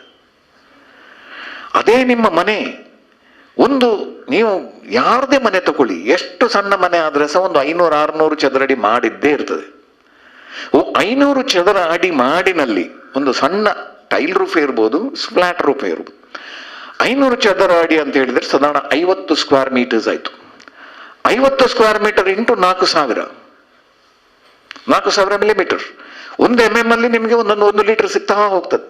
ನೀವು ಅದನ್ನು ಒಟ್ಟು ಮಾಡಿದ್ರೆ ನೀವು 2 ಲಕ್ಷ ಲೀಟರ್ ನೀರು ಸಿಗ್ತದೆ. ಬರೀ 500 ಚದರ ಅಡಿ ಮನೆಯಲ್ಲಿ ನೀವು ಒಟ್ಟು ಮಾಡಿದರೆ ಒಂದು ಮಳೆಗಾಲದಲ್ಲಿ 2 ಲಕ್ಷ ಲೀಟರ್ ನೀರು ಸಿಗ್ತದೆ. ನಿಮ್ಮ ಇಡೀ ಮುಂದಿನ ಮಳೆ ಇಲ್ಲದಿದ್ದಾಗ ಅದು ನೀರನ್ನು ನೀವು ಒಟ್ಟು ಮಾಡಿ ಉಪಯೋಗಿಸಿದ್ರೆ ನಿಮಗೆ ಕಾರ್ಪೊರೇಷನ್, ಪಂಚಾಯತಿ ನೀರು, ಯಾವ ಭೂಮಿ ನೀರು ಸಹ ಬೇಡ, ನೀವು ಅದರಲ್ಲೇ ಬದುಕಲಿಕ್ಕೆ ಸಾಧ್ಯ ಆಗುತ್ತೆ. ಸೊ ಅದಕ್ಕೆ ಹೇಳೋದು, ನಮ್ಮಲ್ಲಿ ಮಳೆ ಇದೆ, ಓಕೆ. ಮಳೆ ಇಲ್ಲ ಅಂತಂದ್ರೆ ಸಮಸ್ಯೆ ಏನಂತ ಹೇಳಿದ್ರೆ ಅದು ಮನುಷ್ಯ ಸಹಜವಾದ, ನಾನು ಅಲ್ಲ ಹೇಳೋದಿಲ್ಲ. ಈಗ ನಾವೆಲ್ಲ ಮೊದಲು ನೀವು ಯೋಚನೆ ಮಾಡಿದ್ರೆ ಮೊದಲು ಕಾಡಿತ್ತು, ಇಲ್ಲಿ ಬಯಲಿದ್ದಿರ್ಬೋದು, ಬಾಕಿ ಕಡೆ ಅಲ್ಲೆಲ್ಲ ಕಾಡಿತ್ತು. ಆ ಕಾಡು ಮಳೆ ನೀರು ಬೀಳುವಾಗ ಆ ನೀರು ಎಲ್ಲ ಕಡೆ ಒಂದೇ ಕಡೆ ಬೀಳ್ತದೆ. ಇಲ್ಲಿ ಎಂಥದ್ದು ನದಿ ಇದೆ, ಇಲ್ಲಿ ಸಮುದ್ರ ಇದೆ, ನಾನು ಅಲ್ಲಿ ಮಾತ್ರ ನೀರು ಕೊಡ್ತೇನೆ. ಮಳೆಗಾಲ ಹಾಗಲ್ಲ. ಮಳೆಗಾಲ ಅಂತ ಹೇಳಿದ್ರೆ ಭೂಮಿ ಮತ್ತು ಆಕಾಶ ಒಂದಾಗುವ ಸಮಯ. ಅದಕ್ಕೆ ಮಳೆ ಸುರಿದಾಗ ಭೂಮಿಯಲ್ಲಿ ಜೀವ ಉಕ್ಕುವುದು, ಮಳೆ ಸುರಿದಾಗ ಭೂಮಿ ತಂಪಾಗುವುದು ಯಾಕೆ? ಮಳೆಗಾಲ ಮತ್ತು ಆಕಾಶ ಅಂತ ಹೇಳಿದ್ರೆ ಇಡೀ ಪ್ರಪಂಚ ಒಂದಾಗುವ ಒಂದು ಸಮಯ. ನಾವೇನ್ ಮಾಡ್ತೇವೆ? ನಾವು ಅಫ್ಕೋರ್ಸ್ ನಮಗೆ ಮನೆ ಬೇಕು ಅಲ್ಲ ಹೇಳೋದಿಲ್ಲ ನಾನು. ಮನೆ ಕಟ್ಟಬೇಕಂತ ನಾವು ಇಲ್ಲಿ ನೀವು ನೋಡ್ಬೋದು, ಅದೆಷ್ಟು ಸುಂದರವಾಗಿದೆ. ಅದರಲ್ಲಿ ಒಬ್ಬ ಮನೆ ಕಟ್ಟಿದ್ದಾನೆ, ಹೌದಾ? ನಮ್ಮಲ್ಲಿ ಸಮಸ್ಯೆ ಸ್ಲೋಲಿ ಅದನ್ನ ಇನ್ಕ್ರೀಸ್ ಮಾಡ್ತಾ ಹೋಗ್ತೇವೆ. ಇಷ್ಟು ಒಳ್ಳೆ ತಾವರೆ ಇದೆ, ಆಮೇಲೆ ಆ ಹಿಂದಿನ ಮನೆ ಹೋಯ್ತು, ಇನ್ನೊಬ್ಬ ಮನೆ ಕಟ್ಟಿದ. ಇದು ಯಾವುದೋ ಜಾಗ ಇದ್ದಿರ್ಬೋದು, ಆದ್ರೆ ಏನಾಯ್ತು, ಸ್ಲೋಲಿ ನಾವು ಭೂಮಿಯನ್ನ ಆಕ್ರಮಣ ಮಾಡ್ತಾ ಇದ್ದೇವೆ. ಆಕ್ರಮಣ ಮಾಡುವ ತೊಂದರೆ, ನಾವು ಬದುಕಬೇಕಲ್ಲ, ನಾವು ಸಹ ಬದುಕಬೇಕು ಅಂತ ತಿಳ್ಕೊಳ್ಳುವ. ನಾವು ನಗರ ಆಗಬೇಕು, ಪ್ರದೇಶ ಆಗಬೇಕು, ಎಲ್ಲ ಸರಿ. ಆದ್ರೆ ಆ ಭೂಮಿ ಬೀಳುವ ನೀರು ಅದರ ಹಕ್ಕು, ಭೂಮಿ ಆ ಜಾಗದ ನೀರನ್ನ ಪಡೆಯುವುದು ಆ ಭೂಮಿಯ ಹಕ್ಕು, ಅದನ್ನ ವಾಪಸ್ ಕೊಡುವಲ್ಲ. ಸಿಂಪಲ್ ಮೆಥಡ್ ಅಲ್ಲಿ ನಾನು ಹೇಳ್ತೇನೆ, ಏನು ಮಾಡ್ಬೇಕಾಗಿಲ್ಲ, ನೀವು ಹೆಚ್ಚು ಖರ್ಚಾಗುವುದಿಲ್ಲ. ಏನೋ ದೊಡ್ಡ ಖರ್ಚು, ಮಳೆ ನೀರು ಕೊಯ್ಲು ದೊಡ್ಡ ಒಂದು ವಿಷಯ ಅಂತ ತಿಳ್ಕೊಳ್ತೀರಿ, ಏನು ಇಲ್ಲ. ಈ ಲ್ಯಾಂಡ್ ರೆಕ್ಲಮೇಷನ್ ದೊಡ್ಡ ಪ್ರಾಬ್ಲಮ್ ಅಂತ ಹೇಳಿದ್ರೆ ಹೀಗೆ. ಇನ್ನು ವಿಪರ್ಯಾಸ ಅಂತ ಹೇಳಿದ್ರೆ ದಿಸ್ ಇಸ್ ದ ಪ್ರಾಬ್ಲಮ್. ಹಳ್ಳಿಗಾಡಿನಿಂದ ಹಿಡಿದು ನಾಡಿನವರೆಗೆ ಸಹ ಇದೇ ಸಮಸ್ಯೆ. ಅಷ್ಟು ನೀರು ಎಲ್ಲಿಂದ ಬರಬೇಕು ಕಾಲಿನಡಿಯಲ್ಲಿ? ಅದನ್ನು ತರಲಿಕ್ಕೆ ಕೊಡ ಹಿಡ್ಕೊಂಡು ದೂರ ಹೋಗ್ಬೇಕಾ? ನಮ್ಮ ಮನೆಯ ಮಾಡಿನ ಮೇಲೆ ಇದ್ದದನ್ನು ನಮ್ಗೆ ಹಿಡ್ಕೊಳ್ಲಿಕ್ಕೆ ಆಗಲ್ವಾ? ಇದು ನಮ್ಮ ರಿಯಾಲಿಟಿ. ನಮಗೆ ಜಲ ಸಾಕ್ಷರತೆ ಎಷ್ಟು ಕಡಿಮೆ ಆಗಿದೆ ಅಂತ ಹೇಳಿದ್ರೆ ನಾವು ಅದಕ್ಕೆ ಹೇಗೆ ಸ್ವಚ್ಛ ಗ್ರಾಮ ನಾವು ಮಕ್ಕಳಿಂದ ಹೇಳಲಿಕ್ಕೆ ಶುರು ಮಾಡ್ತಾ ಇದ್ದೇವೋ ಹಾಗೆ ಈಗ ಜಲ ಸಾಕ್ಷರತೆಯನ್ನು ಮಕ್ಕಳಿಂದ ನಾವು ಕಲಿಸುವ ಕಾಲ ಬಂದಿದೆ. ಹೀಗೆ ಮಾಡದೇ ಇದ್ರೆ ಮತ್ತೆ ನಾವು ಎಷ್ಟು ಮಳೆ ಬಂದರೂ ಏನು ಪ್ರಯೋಜನ? ಬರೀ ಟ್ಯಾಪನ್ನು ಅವಲಂಬಿಸದೇ ನಮ್ಮ ಜೀವನ ಆಗ್ಬಿಟ್ರೆ, ಟ್ಯಾಪಲ್ಲಿ ನೀರು ಬರೆದಿದ್ರೆ ಯಾರೋ ಕೊಡ್ಬೇಕಾ ನಮಗೆ? ನಮ್ಗೆ ದೇವರು ಕೊಟ್ಟಂತ ನೀರನ್ನ, ಪ್ರಪಂಚ ಈ ಭೂಮಿ ಕೊಡುವಂತ ನೀರನ್ನೇ ನಾವು ಉಳಿಸ್ಕೊಂಡ್ರೆ ಸಾಕಲ್ಲ. This is the problem. ಅದಕ್ಕೆ ಹೇಳ್ತಾ ಇರೋದು ಸ್ನೇಹಿತರೆ, ತುಂಬಾ ಹಿರಿಯರೆಲ್ಲ ಹೇಳಿದ್ದಾರೆ, ಇದು ಕಾಮನ್ ಸೆನ್ಸ್. ಅದಕ್ಕೆ ವಿಷಯಕ್ಕೆ ಬರ್ತೀನಿ. ಅದಕ್ಕಿಂತ ಮುಂಚೆ ಈ ಮ್ಯಾಕ್ಸೆಸೆ ಅವಾರ್ಡ್ 21 ನಗರಗಳಲ್ಲಿ ಬತ್ತಲಿ ಅಂತ ಹೇಳಿದಂತ ಮ್ಯಾಕ್ಸೆಸೆ ಅವಾರ್ಡ್ ವಿನ್ನರ್, ಭಾರತದ ವಾಟರ್ ಮ್ಯಾನ್ ಅಂತ ಕರೀತೇವೆ. ಮ್ಯಾಕ್ಸೆಸೆ ಅವಾರ್ಡ್ ವಿನ್ ಆಗಿದೆ ರಾಜೇಂದ್ರ ಸಿಂಗ್. ಪ್ರಪಂಚ ಪೂರ ಸುತ್ತಿದ್ದಾರೆ ಅವರು, ನಮ್ಮ ದೇಶ ಕೂಡ ಸುತ್ತಿದ್ದಾರೆ. ಅವರು ಸ್ಟಡಿ ಮಾಡಿ ಹೇಳ್ತಾರೆ 21 ನಗರಗಳು ಡ್ರೈ ಆಗುತ್ತೆ ಅಂತ. ಈಗಾಗಲೇ ಒಬ್ರು ಹಿರಿಯರು ಹೇಳಿದ್ರು ಉತ್ತರ ಕರ್ನಾಟಕ ಎಲ್ಲ ಮರುಭೂಮಿ ಆಗ್ಬೋದು ಅಂತ. ಸುಳ್ಳಲ್ಲ, ಇದು ಸತ್ಯ. ಆದ್ರೆ ಅದನ್ನ ನಾವು ಮತ್ತೆ ನಾವು ಅದಕ್ಕೆ ಒತ್ತು ಕೊಡುವ ಹಾಗೆ ನಾವು ಕೂಡ ನಾವು ಬದುಕಬಾರದು. ನಾವು ಯಾಕೆ ಚೆನ್ನೈವರೆಗೆ ಬಂದಿದೆ ಸಮಸ್ಯೆ. ಈಗ ಅಲ್ಲಿ ಅದಕ್ಕೋಸ್ಕರವಾಗಿ ಕಂಪಲ್ಸರಿ ಮಾಡಿದ್ದಾರೆ ವಾಟರ್ ಹಾರ್ವೆಸ್ಟಿಂಗ್. ಸರ್ಕಾರವೇ ಮಾಡಬೇಕಾ? ಸರ್ಕಾರವೇ ಇನ್ಸಿಸ್ಟ್ ಮಾಡಬೇಕಾ? ನಾವಾಗಿ ಯಾಕೆ ಮಾಡಬಾರದು? ಪ್ರತಿಯೊಬ್ಬರೂ ಇದರಲ್ಲಿ ಸೇನಾನಿಗಳಾಗಬೇಕು. ಆ ದೃಷ್ಟಿಯಿಂದ ಹೇಳುದು, ನಮ್ಮಲ್ಲಿ ಜಗತ್ತನ್ನೇ ನಾಶ ಮಾಡುವ ಅಣುಬಾಂಬಿದೆ. ಎಲ್ಲರಿಗೆ 2 ತೊಟ್ಟು ನೀರು ಕೊಡುವಂತ ವ್ಯವಸ್ಥೆ ಇಲ್ಲ. ಅದೇ ದೊಡ್ಡ ಸಮಸ್ಯೆ ನಮ್ಮಲ್ಲಿ. ವಿಜ್ಞಾನ ವಿಜ್ಞಾನ ವಿಜ್ಞಾನ ಬೆಳೆದಿದೆ ಅಂತ. ಈಗ ನಾವು ವಿಷಯಕ್ಕೆ ಬರುವ. ಈ ಜಲ ಸಾಕ್ಷರತೆ ಅಂತ ಹೇಳಿದ್ರೆ, ನಾನು ಅದು ಮೊದಲು ಹೇಳಬೇಕಿತ್ತು. ಆದರೆ ಈಗ ನೀರು ಎಷ್ಟು ನಾವು ಖರ್ಚು ಮಾಡ್ತೇವೆ ಅಂತ ನಾನು ಒಂದು ಲೆಕ್ಕ ಕೊಡ್ತೇನೆ. ಸರ್ಕಾರಕ್ಕೆ ಒಂದು ಲೆಕ್ಕ ಇದೆ. ಈಗ ಒಂದೊಂದು ಗ್ರಾಮ ಪಂಚಾಯತಿಯವರು ಒಂದು ಮನೆಗೆ ಒಬ್ಬ ಮನುಷ್ಯನಿಗೆ 80 ಲೀಟರ್ ಪರ್ ಡೇ ಕೊಡ್ಬೇಕಂತ ಲೆಕ್ಕ ಇದೆ. ಅದು ಕೊಡ್ತಾರೆ ಬಿಡ್ತಾರೆ, ಆಮೇಲೆ ನಿಯಮ ಆ ರೀತಿ ಇದೆ. ಅದೇ ಮಂಗಳೂರು ಮಹಾನಗರ ಪಾಲಿಕೆ ಒಬ್ಬ ಮನುಷ್ಯನಿಗೆ 130 litre per head per person ಅಂತ ಹೇಳಿದ್ರೆ, ಕಾರ್ಪೊರೇಷನ್ ಒಂದು 4 ಜನ ಇದ್ರೆ ಮನೆಯಲ್ಲಿ ಅವರು ಮಿನಿಮಮ್ 500 ಲೀಟರ್ ನೀರು ಆ ದಿನ ಕೊಡಲೇಬೇಕು. ಅದಕ್ಕೆ ದುಡ್ಡು ಸಹ ಕೊಡ್ಬೇಕು, ಅದು ಬೇರೆ. ದಟ್ ಈಸ್ ಸಬ್ಸಿಡೈಸ್, ಅದಕ್ಕೊಂದು ವಿಷಯ ಬೇರೆ ಉಂಟು. ಅದು ನಾವು ಯಾವುದಕ್ಕೆ ಖರ್ಚು ಮಾಡ್ತೇವೆ? 130 ಲೀಟರ್ ಮಾತ್ರ ಖರ್ಚು ಮಾಡ್ತೇವಾ, ಜಾಸ್ತಿ ಮಾಡ್ತೇವಾ? ಈಗ ನಾವು ಲೆಕ್ಕ ಹಾಕಿ, ಬೆಳಿಗ್ಗೆ ಎದ್ದು ಮುಖ ತೊಳೆಯುವುದರಿಂದ ಹಿಡಿದು, ಸ್ನಾನ ಮಾಡೋದ್ರಿಂದ ಹಿಡಿದು, ಅಡಿಗೆ ಮಾಡೋದ್ರಿಂದ ಹಿಡಿದು, ಬಟ್ಟೆ ತೊಳೆಯೋದ್ರಿಂದ ಹಿಡಿದು, ಶೌಚ ಸ್ವಚ್ಛತೆ ಇತ್ಯಾದಿಯಿಂದ ಹಿಡಿದು, ಗಾರ್ಡನಿಂಗ್ ಮತ್ತೆ ಬಟ್ಟೆ ತೊಳೆಯುವುದು ಅಲ್ಲಿವರೆಗೆ ಮಾತ್ರ. ನಿಮ್ಮ ಸ್ವಂತ ಎಷ್ಟು ನೀರು ಬೇಕಾಗ್ಬೋದು ಮನುಷ್ಯನಿಗೆ? ಎಷ್ಟು ಬಕೆಟ್? ಒಂದು ಬಕೆಟ್ ಅಲ್ಲಿ 20 ಲೀಟರ್. ನೋಡುವ, ನಿಮ್ಮದೊಂದು ಚರ್ಚೆ ಮಾಡುವುದಂತಿದ್ರೆ ಎಷ್ಟು? ಒಂದು 10 ಬಕೆಟ್ ಬೇಕಾ? ಸ್ನಾನ ಮಾಡ್ಲಿಕ್ಕೆ ಎಷ್ಟು ಬಕೆಟ್ ಬೇಕು ಲೆಕ್ಕ ಹಾಕಿ. ಶೌಚಾಲಯ ಎಷ್ಟು ಬೇಕು, ಬೇಗ ಮಾತ್ರ ತೊಳಿಲಿಕ್ಕೆ, ಆಮೇಲೆ ಮತ್ತೆ ಕೈಕಾಲು ತೊಳಿಲಿಕ್ಕೆ, ಕೈ ಮಧ್ಯದಲ್ಲಿ 1-2 ಸರಿ ಕೈ ತೊಳಿಲಿಕ್ಕೆ, ಅಡಿಗೆ ಮಾಡ್ಲಿಕ್ಕೆ ಎಷ್ಟು ಲೀಟರ್ ನೀರು ಬೇಕಾಗ್ಬೋದು? ವಿಜ್ಞಾನದ ಪ್ರಕಾರ ಇಟ್ ಇಸ್ 130 ಲೀಟರ್ಸ್ ಪರ್ ಸಿಟಿಯಲ್ಲಿ ಸಾಕು ಅಂತ. ಅದು ಸಿಟಿಯಲ್ಲಿ ಯಾಕೆ 130? ಗ್ರಾಮ ಪಂಚಾಯತಿಯಲ್ಲಿ 80 ಲೀಟರ್ ಯಾಕೆ? ಅದು ನನ್ನ ಹತ್ರ ಕೇಳಬೇಡಿ, ಸರ್ಕಾರ ಮಾಡಿದ ನಿಯಮ.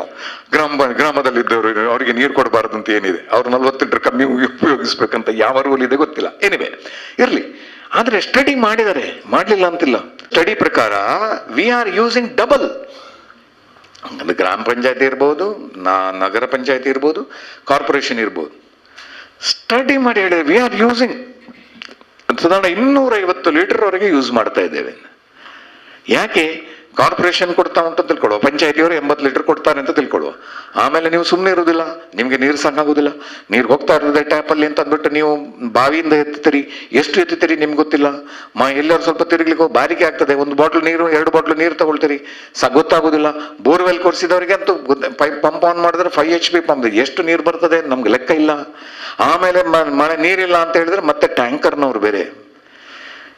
4000 ಮಿಲಿಮೀಟರ್, 1000 ನಾನು ಆಗ್ಲೇ ಹೇಳಿದಾಗೆ 500 ಚದರಡಿಯಲ್ಲಿ 2 ಲಕ್ಷ ನೀರು ಸಿಗುವಾಗ, 1000 ಚದರಡಿ ಅಂದ್ರೆ 2 ಬೆಡ್ರೂಮ್ ಹೌಸ್ ಅಲ್ಲಿ ನಿಮಗೆ 4 ಲಕ್ಷ ಲೀಟರ್ ನೀರು ಸಿಗುವಾಗ, ಇಡೀ ನಿಮ್ಮ ಜೀವನ ಪೂರ್ವ ಪರ್ಯಂತ ಅದೇ ನೀರಲ್ಲಿ ಬದುಕಬಹುದು ಅನ್ನೋ ಸಾಧಿಸಿ ತೋರಿಸಿದ್ರು ಕೂಡ ನಾವು ಟ್ಯಾಂಕರ್ನವರ ಬಿಸ್ನೆಸ್ಗಳು ಏನು ಕಮ್ಮಿ ಆಗಲಿಲ್ಲ. ಇರ್ಲಿ, ಇದೆಲ್ಲ ನಮ್ಮ ರಿಯಾಲಿಟಿ. ನಮ್ಗೆ ಸಹಜವಾಗಿ ನಮ್ಗೆ ನೀರು ಬೇಕನ್ನೋದಾಗ ನಾವು ಬೋರ್ವೆಲ್ ತೊಡೋದು ಸಹಜ. ತುಂಬಾ ಕೃಷಿಕರಿದ್ದೀರಿ ನೀವು, ತುಂಬಾ ಜನ ಇದ್ದಿರ್ಬೋದು. ಆದ್ರೆ ಬೋರ್ವೆಲ್ ಎಷ್ಟು ತೋಡ್ಬೋದು? ಆಯ್ತು, ಈಗ ದಕ್ಷಿಣ ಕನ್ನಡ ಜಿಲ್ಲೆಯಲ್ಲಿ ಮೊದಲು 150-300 ಫೀಟ್ ಹೋದ್ರೆ ದೊಡ್ಡ ವಿಚಾರ. ಈಗ 1000 ಅಡಿ ಹೋಗ್ತಾರೆ. 1000 ಅಡಿ ಹೋದ್ರೆ ಸಾಕ? ಸಿಗ್ತದ ನೀರು? ಅಲ್ಲಿಗೆ ನಾವು ನಿಲ್ಲಿಸ್ಬೋದಾ? ಮತ್ತೆ ಇನ್ನೂ ಹಣ ಹೋಗ್ತೇವೆ. 1000 ಅಡಿ, 2000 ಅಡಿ, ಆಮೇಲೆ ನೀರು ಸಿಗ್ತದಂತ ಏನ್ ಗ್ಯಾರಂಟಿ? ಕುವೆಂಪು ಅವರು ಹೇಳಿದ್ದಾರೆ, ಇರುವುದೆಲ್ಲ ಬಿಟ್ಟು ಇರದುದೆಡೆಗೆ ತುಡಿಯುವುದೇ ಜೀವನ ಅಂತ. ಯಾವ ಮೋಹನ ಮುರಳಿ ಕರೆಯಿತು ದೂರ ತೀರಕ್ಕೆ ನನ್ನನ್ನು ಎಂಬ ಪದ್ಯದಲ್ಲಿ ತುಂಬಾ ಚೆನ್ನಾಗಿ ಬರೆದಿದ್ದಾರೆ. ನಮ್ಮಲ್ಲಿ ಭೂಮಿಯಲ್ಲಿ ಕಾಣುವ ನೀರು ಇರುವಾಗ, ಬಾವಿಯಲ್ಲಿ ನೋಡಿದ್ರೆ ಕಾಣ್ತದೆ ಎಷ್ಟು ನೀರು ಕೆಳಗೆ ಹೋಗಿದೆ, ಎಷ್ಟು ಮೇಲೆ ಬಂದಿದೆ. ಅದು ಬಿಟ್ಟು ನಾವು ಬೋರ್ವೆಲ್ ತೋಡಿ ಅದಕ್ಕೆ ಕಾಣದ ನೀರು ಯಾವಾಗ ಬತ್ತುತ್ತದೆ, ಯಾವಾಗ ತುಂಬುತ್ತದೆ ಒಂದು ಗೊತ್ತಾಗುದಿಲ್ಲ. ಇದೇ ಲೈಫ್ ಆಗಿಬಿಟ್ಟಿದೆ ನಮ್ಮದು. ಎಷ್ಟು ಆಳ ಹೋಗ್ಬೋದು? How deep we can go? I doubt. ಇರ್ಲಿ, ಈಗ ನಾವು ವಿಷಯಕ್ಕೆ ಬರುವ. ಏನು, ವಾಟ್ ಈಸ್ ಮಳೆ ನೀರು ಕೊಯ್ಲು? ಕೊಯ್ಲು ಅಂತ ಯಾಕೆ ಬಂತು? ನಾನು ಎಲ್ಲರ ಹತ್ರ ಕೇಳ್ತಾ ಇದ್ದೇನೆ, ಕೊಯ್ಲು ಕೊಯ್ಲು ಕೊಯ್ಲು ಹೇಳ್ತಾರೆ. ಯಾಕೆ ಮಳೆ ನೀರು ಕೊಯ್ಲು? ಮಳೆ ನೀರು ಶೇಖರಣೆ, ಮಳೆ ನೀರು ಸಂಗ್ರಹಣೆ, ಮಳೆ ನೀರು ಉಪಯೋಗಿಸುವಿಕೆ, ಅದ್ಯಾವುದೋ ಅವರು ಉಪಯೋಗಿಸುವುದಿಲ್ಲ. ನೀವು ಮಳೆ ಬಗ್ಗೆ ಮಾತಾಡ್ತೀರಾ ಅಂತ ಹೇಳಿದ ತಕ್ಷಣ ಕೂಡ ಮಳೆ ನೀರು ಕೊಯ್ಲು ಅಂತ ಹೇಳ್ತಾರೆ. ಎಲ್ಲರೂ ಕೂಡ ಹೇಳೋದಾಗಿ. ಇಲ್ಲಿ ಬಹಳ ಖುಷಿಯಾಗಿದೆ, ಜಲ ಸಾಕ್ಷರತೆ ಅಂತ ಒಳ್ಳೆ ವರ್ಡ್ ಹಾಕಿದ್ದಾರೆ. ನಾವು ಸಾಕ್ಷರರಾಗೋದು ಮುಖ್ಯ. ಏನು ಕೊಯ್ಲು? ಯಾಕೆ ಕೊಯ್ಲು ಹೇಳ್ತೇವೆ? ಭತ್ತದ ಕೊಯ್ಲಿಗೂ ಮಳೆ ನೀರು ಕೊಯ್ಲಿಗೂ ಏನು ವ್ಯತ್ಯಾಸ? ಏನು ವ್ಯತ್ಯಾಸ ಇಲ್ಲ, ಅದೇ ಸೇಮ್. ಭತ್ತದ ಕೊಯ್ಲಲ್ಲಿ ಏನು ಮಾಡ್ತೇವೆ ನಾವು? ಭತ್ತವನ್ನು ಕಟ್ ಮಾಡ್ತೇವೆ, ಹುಲ್ಲನ್ನು ಬೇರೆ ಮಾಡ್ತೇವೆ, ಭತ್ತವನ್ನು ನಾವು ಮುಡಿ ಕಟ್ಟಿ ಇಡ್ತೇವೆ. ಹೌದಾ? ಯಾಕೆ ಮುಡಿ ಕಟ್ಟಿ ಇಡ್ತೇವೆ? ಬೇಸಿಗೆಯಲ್ಲಿ ಭತ್ತ ಬೆಳಿಲಿಕ್ಕೆ ಆಗೋದಿಲ್ಲ, ನಮ್ಗೆ ಅನ್ನ ಬೇಕು. ಆ ಮುಡಿಯನ್ನು ತೆಗೆದು ತಿಂತೇವೆ. ಮಳೆ ನೀರು ಕೊಯ್ಲು ಅಂದರೆ ಇಷ್ಟೇ. ಮಳೆ ಬರ್ತದೆ, ಅದನ್ನು ಫಿಲ್ಟರ್ ಮಾಡಬೇಕು, ಫಿಲ್ಟರ್ ಮಾಡಿ ಅದನ್ನು ಶೇಖರಣೆ ಮಾಡಿಡಿ. ಮಳೆ ಶೇಖರಣೆ ಮಾಡಿಟ್ಟು ಯಾವಾಗ ನಿಮಗೆ ಮಳೆ ಬರೋದಿಲ್ಲ ಆಗ ನೀರು ಉಪಯೋಗಿಸಿ. ದಟ್ ಸಿಂಪಲ್, ಅಷ್ಟೇ. ಅದಕ್ಕೆ ಕೊಯ್ಲು ಹೇಳೋದು, ಮಳೆ ನೀರು ಕೊಯ್ಲು ಅಂತ ಹೇಳೋದು ರೈನ್ ವಾಟರ್ ಹಾರ್ವೆಸ್ಟಿಂಗ್ ಅನ್ನೋ ವರ್ಡ್. ಇರಲಿ ಸ್ನೇಹಿತರೆ, ವೆರಿ ಸಿಂಪಲ್. ನಾವು ಅದನ್ನು ಮಳೆ ನೀರು ಕೊಯ್ಲು ಅಂತ ಹೇಳಿದ್ರೆ ಇನ್ನೊಂದು ವಿಚಾರ, ಈ ಜಲ ಸಾಕ್ಷರತೆ ಅದಕ್ಕಿಂತ ಸ್ವಲ್ಪ ಮೇಲೆ. ಏನು ಜಲ ಸಾಕ್ಷರತೆ ಅಂತ ಹೇಳಿದ್ರೆ ಸಾಮಾನ್ಯವಾಗಿ ಹೇಳುವುದಂತೂ ಓಡುವ ನೀರನ್ನು ತೆವಳುವಂತೆ ಮಾಡಿ, ನೀವು ಕೇಳಿರ್ಬೋದು, ತೆವಳುವ ನೀರನ್ನು ನಿಲ್ಲುವಂತೆ ಮಾಡಿ, ನಿಂತ ನೀರನ್ನು ಇಂಗಿಸುವಂತೆ ಮಾಡಿ, ಅದೇ ಜಲ ಸಂರಕ್ಷಣೆ ಅಂತ. ಅಲ್ಲ, ಇನ್ನೊಂದು ಹೆಜ್ಜೆ ಮುಂದೆ ಹೋಗ್ಬೇಕು. ನಾವು ತೆವಳುವಂತೆ ಮಾಡಿ, ನಿಲ್ಲಿಸಿ, ಇಂಗಿಸಿ, ಅದನ್ನು ಮತ್ತೆ ಮಿತವಾಗಿ ಬಳಸಬೇಕು. ಆಗ ಮಾತ್ರ ಅದು ಕಂಪ್ಲೀಟ್ ಸರ್ಕಲ್ ಆಗ್ತದೆ. ಮಿತ ಬಳಸುವಿಕೆಯಿಂದ ಹಿಡಿದು ಜಲ ಸಂರಕ್ಷಣೆ ಮಾಡುವುದರವರೆಗೆ ತೆರಳಿ ನಾವು ಮಾಹಿತಿ ನಿಮಗೆ ಸ್ವಲ್ಪ ಕೊಡ್ಲಿಕ್ಕೆ ಹೋಗ್ತೇನೆ. ಓನ್ಲಿ ಇಂಟ್ರೆಸ್ಟ್ ಕ್ರಿಯೇಟ್ ಮಾಡ್ತೇನೆ, ಪ್ರಶ್ನೆಗಳಿದ್ರೆ ಕೇಳ್ಬೋದು. ನಾನು ಆಗಲೇ ಹೇಳಿದ್ದೆ ನಿಮಗೆ 1000 ಚದರ ಅಡಿಯಲ್ಲಿ ಅದೇ ಲೆಕ್ಕ ಕೊಡ್ತಾ ಇದೆ, ಅದಷ್ಟೇ. ನಾವು ಆನ್ ಆವರೇಜ್ 3500 ಮಿಲಿಮೀಟರ್, ಒಂದು 500 ಲೀಟರ್ಸ್ ಹೋಗ್ಲಿ ಅಂತ ತಿಳ್ಕೊಳ್ಳುವ. ಯಾಕಂದ್ರೆ ಶುರುವಿನ ಮಳೆಯನ್ನ ಯಾವಾಗಲೂ ನಾವು ಕಲೆಕ್ಟ್ ಮಾಡಬಾರ್ದು. ಇದು ಬೇಡ. ಈಗ ಇನ್ನೊಂದು ವಿಷಯ, ಈಗೆಲ್ಲ ಕಡೆಯಲ್ಲಿ ಫ್ರೀ ಬರ್ತಾ ಉಂಟಲ್ಲ, ಫ್ರೀ ಅಂತ ನಾವು ಅದನ್ನು ಆಪ್ಟ್ ಮಾಡ್ತಾ ಇದ್ದೇವೆ, ನಾವು ಅಪ್ಲೈ ಮಾಡ್ತಾ ಇದ್ದೇವೆ. ಫ್ರೀ ಸರ್ಕಾರ ಕೊಡ್ತದೆ ಅಂತ. ದೇವರು ಫ್ರೀ ಆಗಿ ಕೊಟ್ಟಿದ್ದಾನಲ್ಲ, ಅದನ್ನು ಯಾಕೆ ನಾವು ಉಪಯೋಗಿಸ್ತಾ ಇಲ್ಲ? ವಾಟರ್ ಇಸ್ ಫ್ರೀ, ಮಿತವಾಗಿ ಬಳಸ್ಬೇಕಷ್ಟೆ. ಈಗ ಮೇನ್ ವಿಚಾರಕ್ಕೆ ಬರುವ. ನಮ್ಮಲ್ಲಿ ಮಳೆ ನೀರು ಕೊಯ್ಲು ನಿಮಗೆ ಹಳ್ಳಿಗಳಲ್ಲಿ ಸ್ವಲ್ಪ ಗೊತ್ತಿರ್ತದೆ, ಸಿಟಿಯಲ್ಲಿ ಗೊತ್ತಿರೋದಿಲ್ಲ. ಅಯ್ಯೋ ಸರ್, ಮಳೆ ನೀರು ಕೊಯ್ಲು ಮಾಡಬೇಕು, ನಮಗೆ ಜನ ಕಳಿಸಿ ಅಂತ. ಏನು ಸಿಂಪಲ್ ಸರ್, ಎಂಥದ್ದು ಇಲ್ಲ.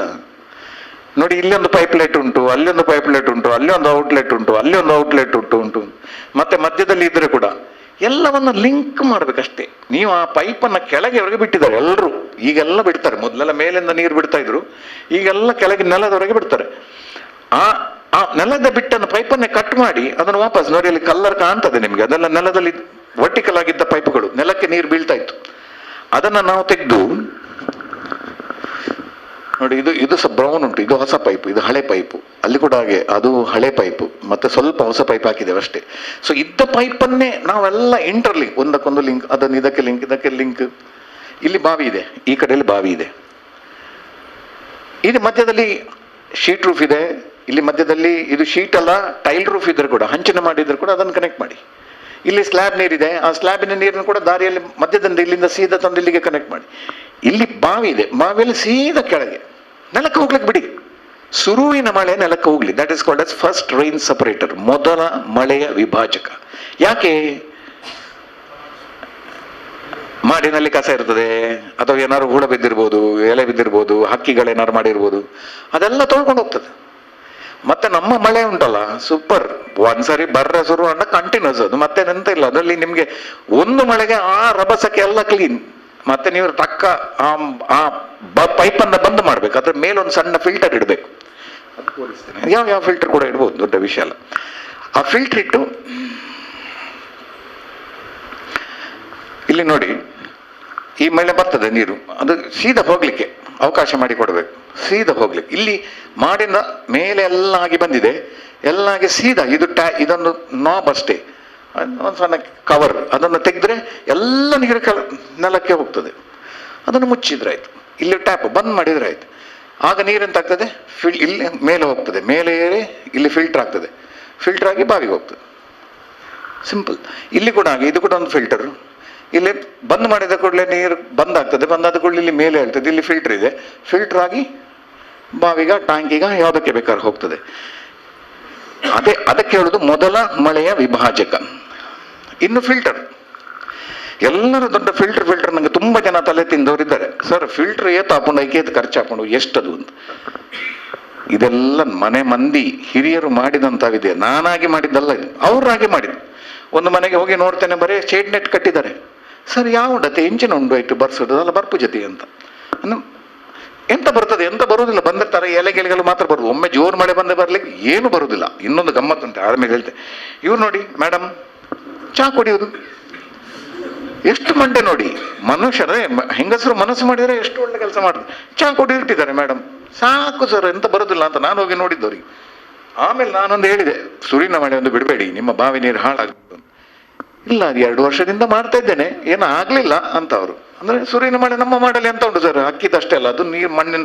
ಅವ್ರು ಹೇಳುದು ಬಾರಿ ಚಂದ. ಮೇಡಮ್ ಹೇಳಿದ್ದು, ಅಲ್ಲ ಭೂಮಿಯಲ್ಲಿ ಒಂದು ಫಿಲ್ಟರ್ನಾಗೆ ಅಲ್ಲ ಅದು, ಅದು ನೀರು ಕಮ್ಮಿ ಕಮ್ಮಿ ಆದಾಗೆ ನೀರೆಲ್ಲ ಹೋಗ್ತದೆ ನಮ್ಮದು, ಹಾಗಂದ್ರೆ ಉಳಿಯುವ ನೀರು ನಮ್ದು ಶುದ್ಧ ಅಂತ ಅವ್ರು ಹೇಳುದು. ಮಳೆ ಬರುವಾಗ ನೀರು ಮೇಲೆ ಬರ್ತದೆ, ನೀರು ಫಿಲ್ಟರ್ ಆಗಿ ಎಲ್ಲ ಬರುದು, ನಮ್ಮ ನೀರು ಶುದ್ಧ, ನಮ್ಮದು ಕಸ ಎಂತ ಉಳಿಯುವುದಿಲ್ಲ ಅಂತ. ಒಳ್ಳೆ ಉತ್ತರ. ಮುಂದೊಂದು ಕಡೆಯಲ್ಲಿ ಹಳೆ ಬೈರಾಸ್ ಕಟ್ಟಿದ್ದಾರೆ ನೋಡಿ. ಇಷ್ಟು ಫಿಲ್ಟರ್ ಸಾಕು, ಧಾರಾಳ ಸಾಕು. ಬಾವಿಗೆ ಬಿಡುದಿದ್ರೆ ನಿಮ್ಮ ಟಾಂಕಿಗೆ, ಅದು ಟಾಂಕಿಗೆ ಬಿಟ್ಟದವರು, ಟಾಂಕಿಗೆ ಬಿಡುದಿದ್ರೆ ಸಹ ಸಾಕು. ಇಲ್ಲ ನಿಮ್ಗೆ ಧೈರ್ಯ ಇಲ್ಲ ಅಂತ ಅಂದಾದ್ರೆ ಇಂಥ ಒಂದು ಡ್ರಮ್ ಫಿಲ್ಟರ್,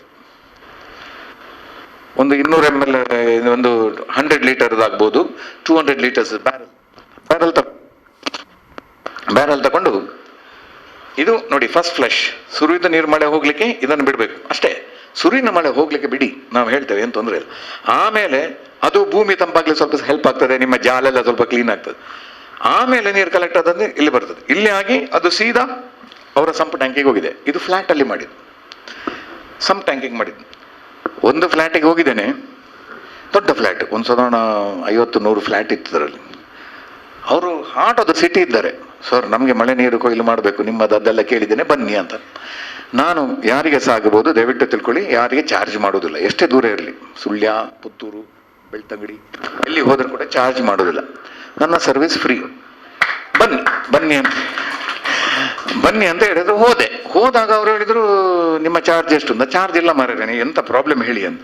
ಅಲ್ಲಿ ಹೋಗಿ ನೋಡಿದ್ರೆ ನಮ್ಗೆ ಮಳೆ ನೀರು ಕೊಯ್ಲು ಆಗ್ಬೇಕು ಅಂತ. ಹೌದಾ, ನೋಡುವ ಏನು, ಎಲ್ಲಿ ಕೊಯ್ಲು, ಹೇಗೆ ಕಲೆಕ್ಟ್ ಮಾಡ್ತೀರಿ, ಎಷ್ಟು ಲೀಟರ್ ಟ್ಯಾಂಕ್ ಉಂಟು, ದೊಡ್ಡ ಫ್ಲಾಟ್ ಅಲ್ಲ ಅವ್ರದ್ದು, 2 ಲಕ್ಷ ಲೀಟರ್ ಟ್ಯಾಂಕೇ ಉಂಟು, ಫ್ಲಾಟ್ ಇರ್ತದೆ. ಇರಲಿ, ಇನ್ನೊಂದು ಆಚೆ ನೋಡು, ಅಲ್ಲಿ ಒಂದು 2 ಲಕ್ಷ ಲೀಟರ್ ಉಂಟು. ಸರಿ, ಅಲ್ಲಿ ಹೋಗಿ ನೋಡ್ತೇನೆ, ಈ ಟ್ಯಾಂಕಿಗೆ ಬಿಡ್ಲಿಕ್ಕ, ನೀವು ಮಳೆ ನೀರು ಕೊಯ್ಲು ಆಗ್ಲೇ ಮಾಡಿದ್ದೀರಲ್ಲ, ನೋಡಿ ಇದು ಫಿಲ್ಟರ್.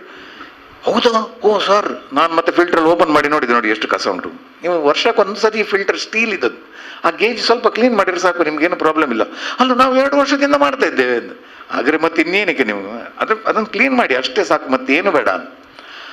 ಆಮೇಲೆ ನಾನು ಅದು ಎಕ್ಸೆಸ್ ನೀರನ್ನು ಬಾವಿಗೆ ಬಿಟ್ಟಿದ್ದಾರೆ, ಒಳ್ಳೆ ಕೆಲಸ ಮಾಡಿದ್ದಾರೆ. ಕೆಲವು ಫ್ಲ್ಯಾಟ್ಸ್ ಓನರ್ಸ್ ಚಂದ ಮಾಡ್ತಾರೆ. ಈಗ ಜನರಿಗೆ ಸ್ವಲ್ಪ ಅವೇರ್ನೆಸ್ ಬಂದಿದೆ, ಮೊದಲಿನವರೆಲ್ಲ ಮೋಸ ಮಾಡ್ತಿದ್ರು, ಇರಲಿ. ಆಮೇಲೆ ನಾನು ಅಲ್ಲಿ ವಾಚ್ಮ್ಯಾನ್ ಅಂತ ಕೇಳಿದ್ದೆ. ವಾಚ್ಮ್ಯಾನ್ ಹೇಳ್ತಾನೆ, ಸರ್ ಮಳೆ ನೀರು ಎಂತ ಸರ್ ಶುದ್ಧ ಅಲ್ಲ ಸರ್, ಅದು ಎಂತ ಮಾಡ್ಲಿಕ್ಕಿಲ್ಲ, ಸೀದಾ ನಾನು ಬೇಸಿಗೆಯಲ್ಲಿ ಅದು ಫಿಲ್ಟರಲ್ಲಿ ಮತ್ತೆ ಅದು ತುಂಬಾ ತಡೆ ಹೊಡಿತದೆ, ನಾನು ಫಿಲ್ಟರ್ ತೆಗೆದು ಬಿಡುದು ಸರ್, ಸೀದಾ ಬಾವಿಗೆ ಹೋಗ್ತದೆ ಅಂತ.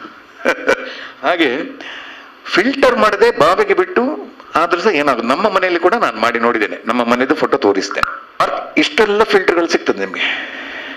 ಇದಕ್ಕೆ ಬರೀ ಒಂದು 700-800 ರೂಪಾಯಿ ಆಗ್ತದೆ. ಇದಕ್ಕೆ ಸಾಧಾರಣ 1500 ಆಗ್ತದೆ. ಇದಕ್ಕೆ ಒಂದು 2000 ಆಗ್ತದೆ. ಅದು ಅದು ಅದು ಸಹ ಒಂದು 2500-3000 ರೇಂಜಲ್ಲಿ ಉಂಟು. ಇದು ಕೂಡ ಸಾಧಾರಣ ಆ ರೇಂಜಲ್ಲಿ ಉಂಟು. ಇದು ಸ್ವಲ್ಪ ಹೈ ಎಂಡ್, 5-6 ಸಾವಿರ ರೂಪಾಯಿಯಿಂದ ಶುರು ಆಗ್ತದೆ, 15 ಸಾವಿರದವರೆಗೆ ಹೋಗ್ತದೆ. ಅಂದರೆ ನಿಮ್ಮ ಸ್ಕ್ವೇರ್ ಫೀಟ್ ಏರಿಯಾ ಮೇಲೆ. ನಿಮ್ಗೆ ಯಾವುದು ಬೇಡ, ನಾನೇ ಮಾಡ್ತೇನೆ ಅಂದರೆ ನೀವೇ ಒಂದು ಬಕೆಟ್ ತಗೊಂಡು ಮನೆಯಲ್ಲಿ ಮಾಡಿದರೂ ಸಾಕಾಗ್ತದೆ. ಸೊ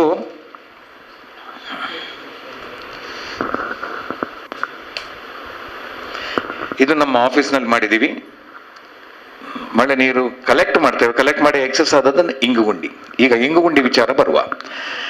ಈಗ ನಮ್ಮ ಮನೆಯಲ್ಲಿ ಬಾವಿ ಇಲ್ಲ ಸರ್, ನಮ್ಮ ಮನೆಯಲ್ಲಿ ಬಾವಿ ಇಲ್ಲ ಸರ್, ನಮ್ದು ಟ್ಯಾಂಕ್ ಇಲ್ಲ, ನಾವೇನ್ ಮಾಡಬೇಕು? ಬಾವಿ ಇಲ್ಲ, ಟ್ಯಾಂಕ್ ಇಲ್ಲ, ನೀವು ಬರೇ ನೀರನ್ನು ಒದಗಿಸಿದ್ರಿ ಅಂತ ಹೇಳಿದ್ರೆ, ನಿಮ್ಗೆ ಮನಸ್ಸಿದ್ರೆ ನಿಮ್ಮ ಮನೆಯ ಎದುರಲ್ಲಿ ಮನೆಯ ನೀರನ್ನು ಹೊರಗೆ ಹೋಗ್ಲಿಕ್ಕೆ ಬಿಡಬೇಡಿ. ಮನೆ ನಿಮ್ಮ ಒಂದು ಪ್ಲಾಟ್ ಇರ್ಬೋದು, ಅದೊಂದು 2 ಸೆನ್ಸ್ ಇರ್ಬೋದು, 3 ಸೆನ್ಸ್ ಇರ್ಬೋದು, 5 ಸೆನ್ಸ್ ಇರ್ಬೋದು, 10 ಸೆನ್ಸ್ ಇರ್ಬೋದು. ಆ ನೀರು ಎಲ್ಲೋ ಮನೆಯ ನೀರು ಇಂಗ್ಲಿಕ್ಕೆ ಬಿಟ್ಟರೆ ಭಾರಿ ಒಳ್ಳೇದು. ಇಲ್ಲ ಅಂತಾದ್ರೆ ನೀವು ಅದನ್ನ ಮನೆಯಿಂದ ಹೊರಗೆ ಹೋಗುವ ದಾರಿಯಲ್ಲಿ ಒಂದು ಗುಂಡಿ ಮಾಡಿ, ಸಣ್ಣದು ಇಂಗು ಗುಂಡಿ, ರೀಚಾರ್ಜ್ ವೆಲ್. ಆ ನೀರನ್ನ ಅದಕ್ಕೆ ಬಿಡಿ, ನೀವೊಂದು ಫಿಲ್ಟರ್ ಮಾಡಬೇಕಾಗಿಲ್ಲ. ಗುಂಡಿದ್ದು ಖರ್ಚು, ಆಮೇಲೆ ಮೇಲೆ ಕವರ್ ಮಾಡಿ, ಮುಗಿತು. ನೀವು ಅದನ್ನು ಮಾಮೂಲಿ ನಡ್ಕೊಂಡು ಹೋಗ್ಬೋದು, ನಿಮ್ಗೆ ಗೊತ್ತೇ ಆಗೋದಿಲ್ಲ. ಇಲ್ಲಿ ನೋಡಿ ಒಂದು ಸಣ್ಣ ವಿಷಯ ತೋರಿಸ್ತೇನೆ.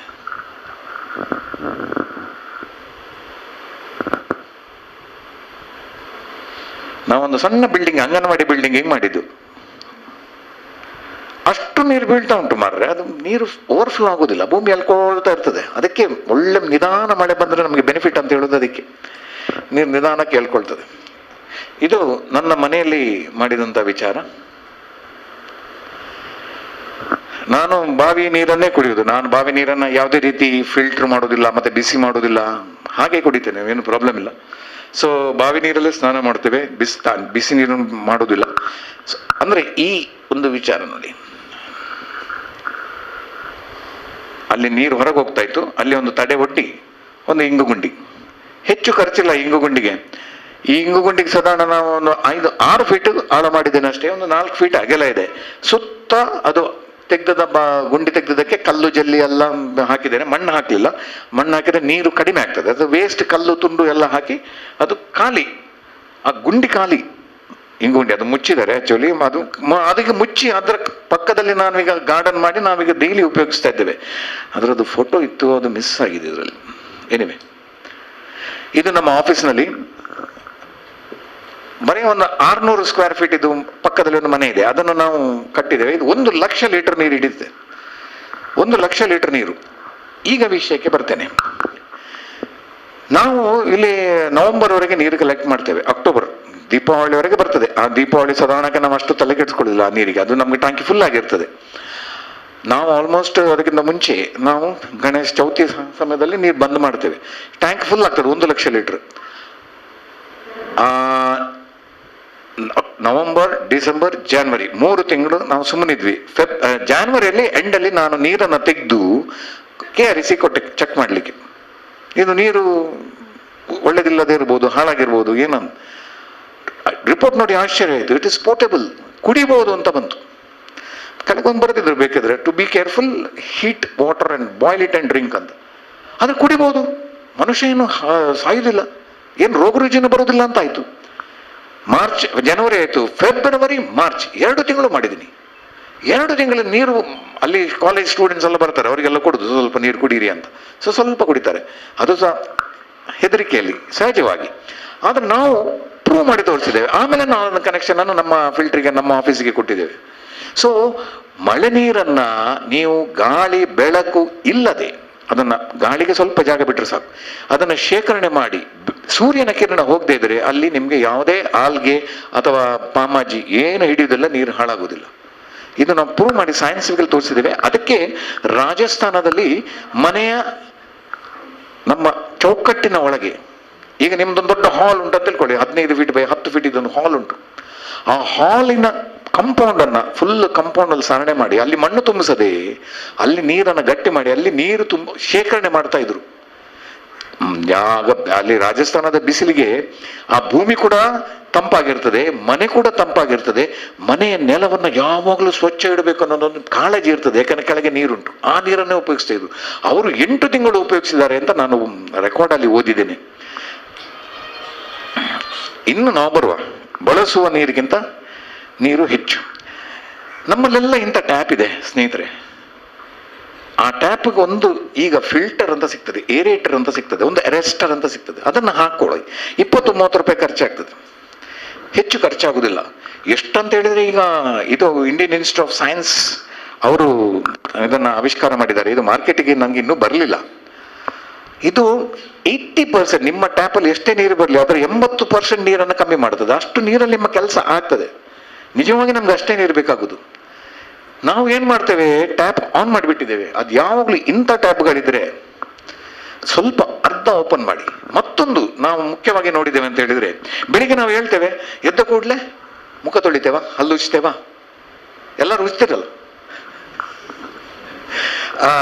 ಏನ್ ಮಾಡ್ತೇವೆ ನಾವೆಲ್ಲ, ಬಲ ಕೈ, ಯಾವ ಕೈಯಲ್ಲಿ ಟ್ಯಾಪ್ ಓಪನ್ ಮಾಡ್ತೇವೆ? ಸಹಜವಾಗಿ ಎಲ್ಲರೂ ಬಲ ಕೈಯಲ್ಲಿ ಮಾಡ್ತಾರೆ. ಬಲ ಕೈಯಲ್ಲೇ ಮತ್ತೆ ಮುಖ ತೊಳಿತೇವೆ. ಆ ಮುಖ ನೀರು ಹಾಕುವಾಗ ಮತ್ತೆ ಅದರ ಮಧ್ಯೆ ಇನ್ನೊಮ್ಮೆ ಕೈ ತಗೊಂಡು ಹೋಗುವಾಗ ನೀರು ತೋಡಿಗೆಲ್ಲ ಹೋಗುದು, ಏನು ಪ್ರಯೋಜನ ಉಂಟು? ಇನ್ನೊಂದು ಕೈ ಉಂಟಲ್ಲ ಸ್ವಾಮಿ, ಉಪಯೋಗಿಸಿ. ಅದು ಇನ್ನೊಂದು ಕೈ ಅಲ್ಲೇ ಇರಲಿ, ಬೇಕಾದಾಗ ಆನ್ ಮಾಡಿ, ಆಫ್ ಮಾಡಿ, ಬೇಕಾದಾಗ ಆಫ್ ಮಾಡಿ.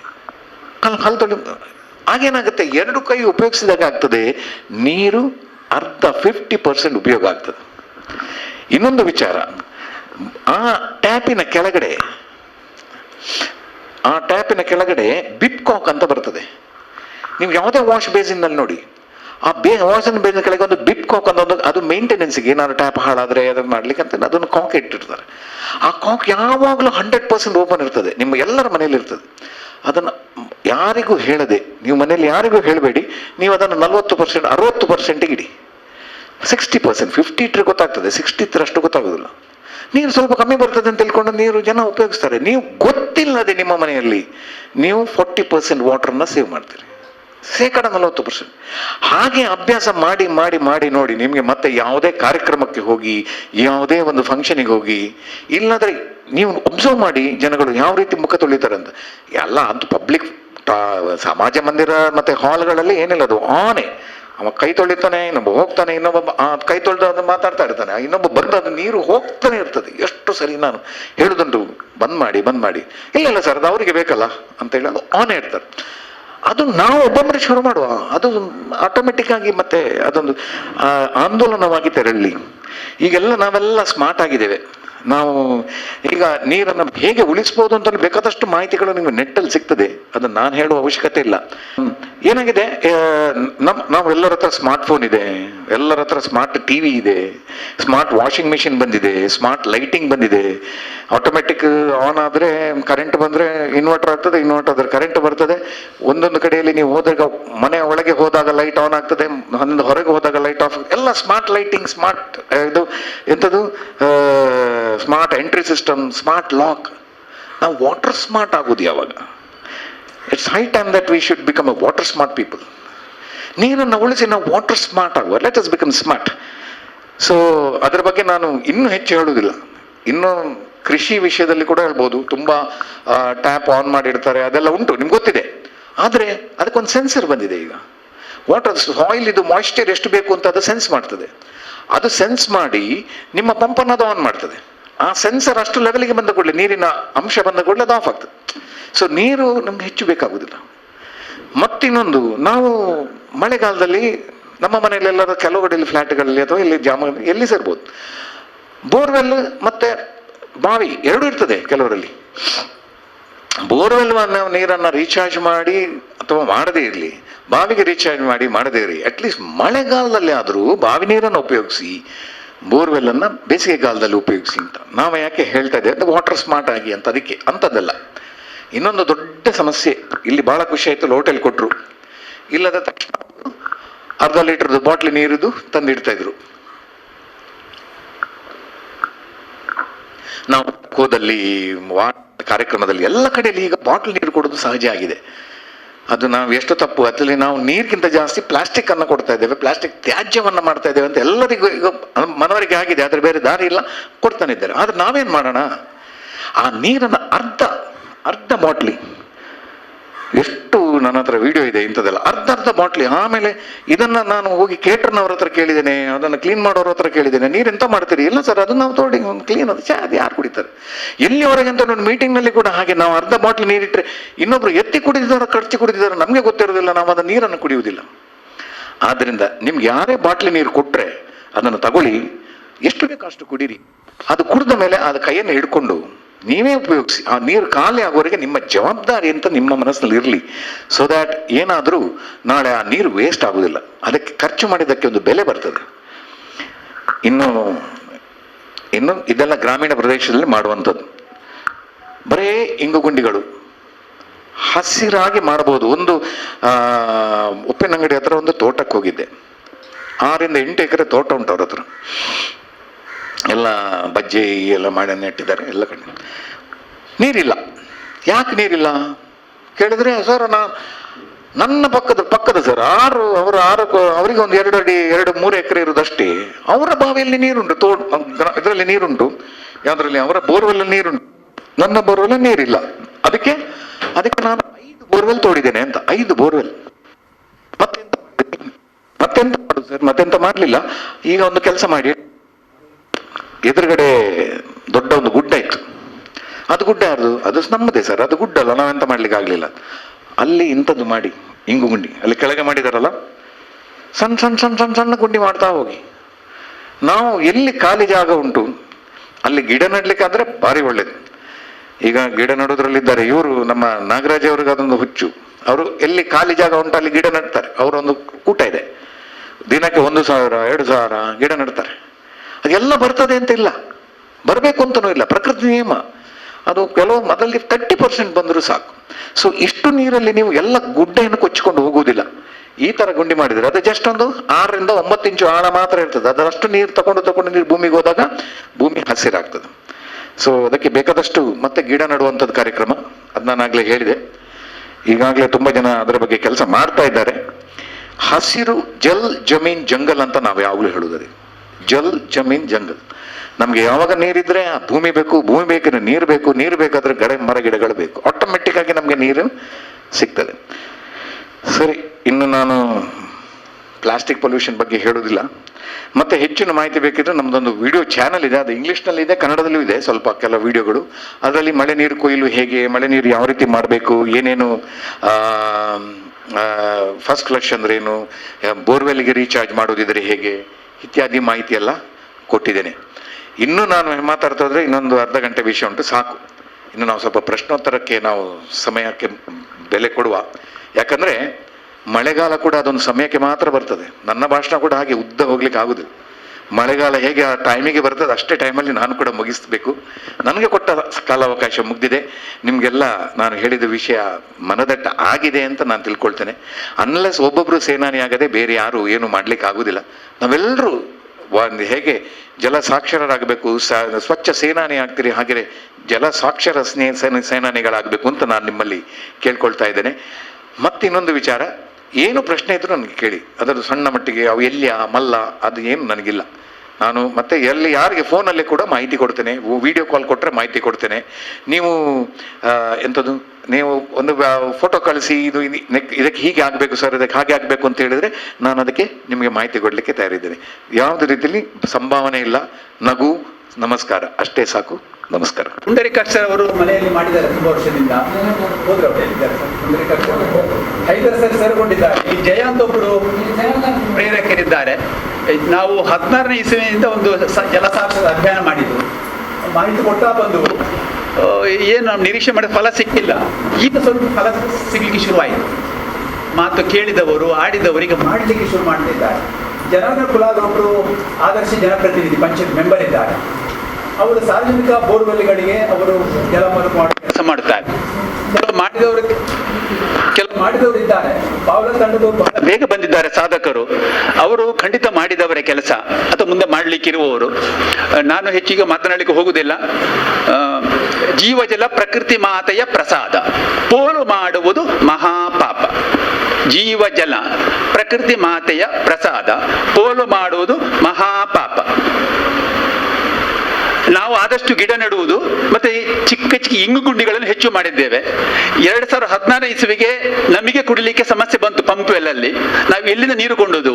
ಅದೇ ವರ್ಷದಿಂದ ನಾವು ಕಾರ್ಯಕ್ರಮ ಶುರು ಮಾಡಿದೆವು ಜಿಲ್ಲೆಯಾದ್ಯಂತ. ತುಂಬಾ ಕಡೆ ಮನೆಯ ಬಾವಿಯನ್ನು ಬೇರೆ ಬೇರೆ ಮಂದಿ ಸ್ವಲ್ಪ ಒಂದು 5-6 ಫೀಟ್ ಆಳ ಮಾಡಿ ನೀರು ತಗೊಳ್ಳಿಕ್ಕೆ ಹಾಗೆ ಮಾಡಿತ್ತು. ಕೆಲವರಿಗೆ ದಾನಿಗಳ ಸಹಾಯದಲ್ಲಿ ಸ್ವಲ್ಪ ಸಹಾಯ ಕೊಡ್ಲಿಕ್ಕೆ ಶುರುವಾಯಿತು. ನಮ್ಮ ಬಾಳೆಪುಣಿಯಲ್ಲೇ ಒಂದು ಬಾವಿಗೆ ನಮ್ಮ ಸಂತೋಷ್ ಬರಯ್ಯವರು ಒಂದು ಕೆಪಿಟಿಸಲ್ಲಿದ್ದು ಒಂದು ಅಧ್ಯಕ್ಷರಾಗಿದ್ದಾಗ ಸ್ವಲ್ಪ ಸಹಾಯ ಕೊಟ್ಟರು. ಆ ಬಾವಿಯನ್ನು ಸ್ವಲ್ಪ ಪುನರುಜ್ಜೀವನ ಮಾಡಿತ್ತು. ಮತ್ತೆ ತುಂಬಾ ಕಡೆ ಇಂಗುಗುಂಡಿಗಳು ಬಾಳೆಪುಣಿಯಲ್ಲಿ ಒಂದು ಪಂಚಾಯತ್ ವ್ಯಾಪ್ತಿಯಲ್ಲಿ ಪಂಚಾಯತ್ ಜಾಗದಲ್ಲೇ ಒಂದು ವಾರ ಇಂಗುಗುಂಡಿ ಮಾಡಿದ್ದು. ಸುಮಾರು 50,000 ರೂಪಾಯಿ ಖರ್ಚಾಯಿತು. ಒಂದು 30 ಮಂದಿಗೆ ಕೆಲಸ ಸಿಕ್ತಲ್ಲಿ. ಅಲ್ಲಿ ಸೆಮಿ ಮಗಳು ಒಬ್ಬರು ಅದರಲ್ಲಿ ಇದ್ದವರು, ಗುರುವಪ್ಪ ಬಾಳೆಪುಣಿಯವರು ಇದ್ದಾರೆ. ವೆರಿ ಗುಡ್, ಅವರಿಗೆ ಸ್ವಾಗತ ಉಂಟು. ಹೀಗೆ ಬೇರೆ ಬೇರೆ ಕೆಲವು ಪ್ರಯೋಗ ಆಗಿದೆ. ಅದು ಇನ್ನೂ ಒಂದು ಸಂಘಟಿತವಾದ ರೀತಿಯಲ್ಲಿ ಎಲ್ಲ ಕಡೆ ನಮ್ದು ಏನಂದ್ರೆ ಈ ಬಾಳೆಪುಣಿಯಲ್ಲಿ ಸ್ವಲ್ಪ ನವಗ್ರಾಮದ ನೀರಿನ ಸಮಸ್ಯೆ ಏನಿಲ್ಲದಿದ್ರು ಮಳೆಗಾಲದಕ್ಕೆ ಅವರಿಗೆ ಬೇಕಾದ ನೀರನ್ನು ಒಂದು ಮಿನಿ ಸಂಗ್ರಹಣ ಟ್ಯಾಂಕ್ ಮಾಡ್ಲಿಕ್ಕೆ ಸಾಧ್ಯ ಉಂಟಾ? ಅದು ನಮ್ಮ ಇಸ್ಮಾಯಿಲ್ ಒಬ್ರು ಬಂದಿದ್ದಾರೆ. ಅವರು ಒಂದು ಆದರ್ಶ ಮನೆ ಇರುದು, ಮಾದರಿ ಮನೆ ಎಲ್ಲ ಉಂಟು. ಈಗ ಮಳೆ ನೀರು ಕೊಯ್ಲಿಲ್ಲ. ನಾನು ಅವರಿಗೆ ಹೇಳಿದ್ದೇನೆ, ಈ ಕಾರ್ಯಕ್ರಮ ಆದ ಕೂಡಲೇ ನಿಮ್ಮಲ್ಲಿ ಒಂದು ಮಳೆ ನೀರು ಸಂಗ್ರಹ ತೊಟ್ಟಿ ಮಾಡುವುದು. ಅವ್ರು ರೆಡಿ ಆಗಿದ್ದಾರೆ.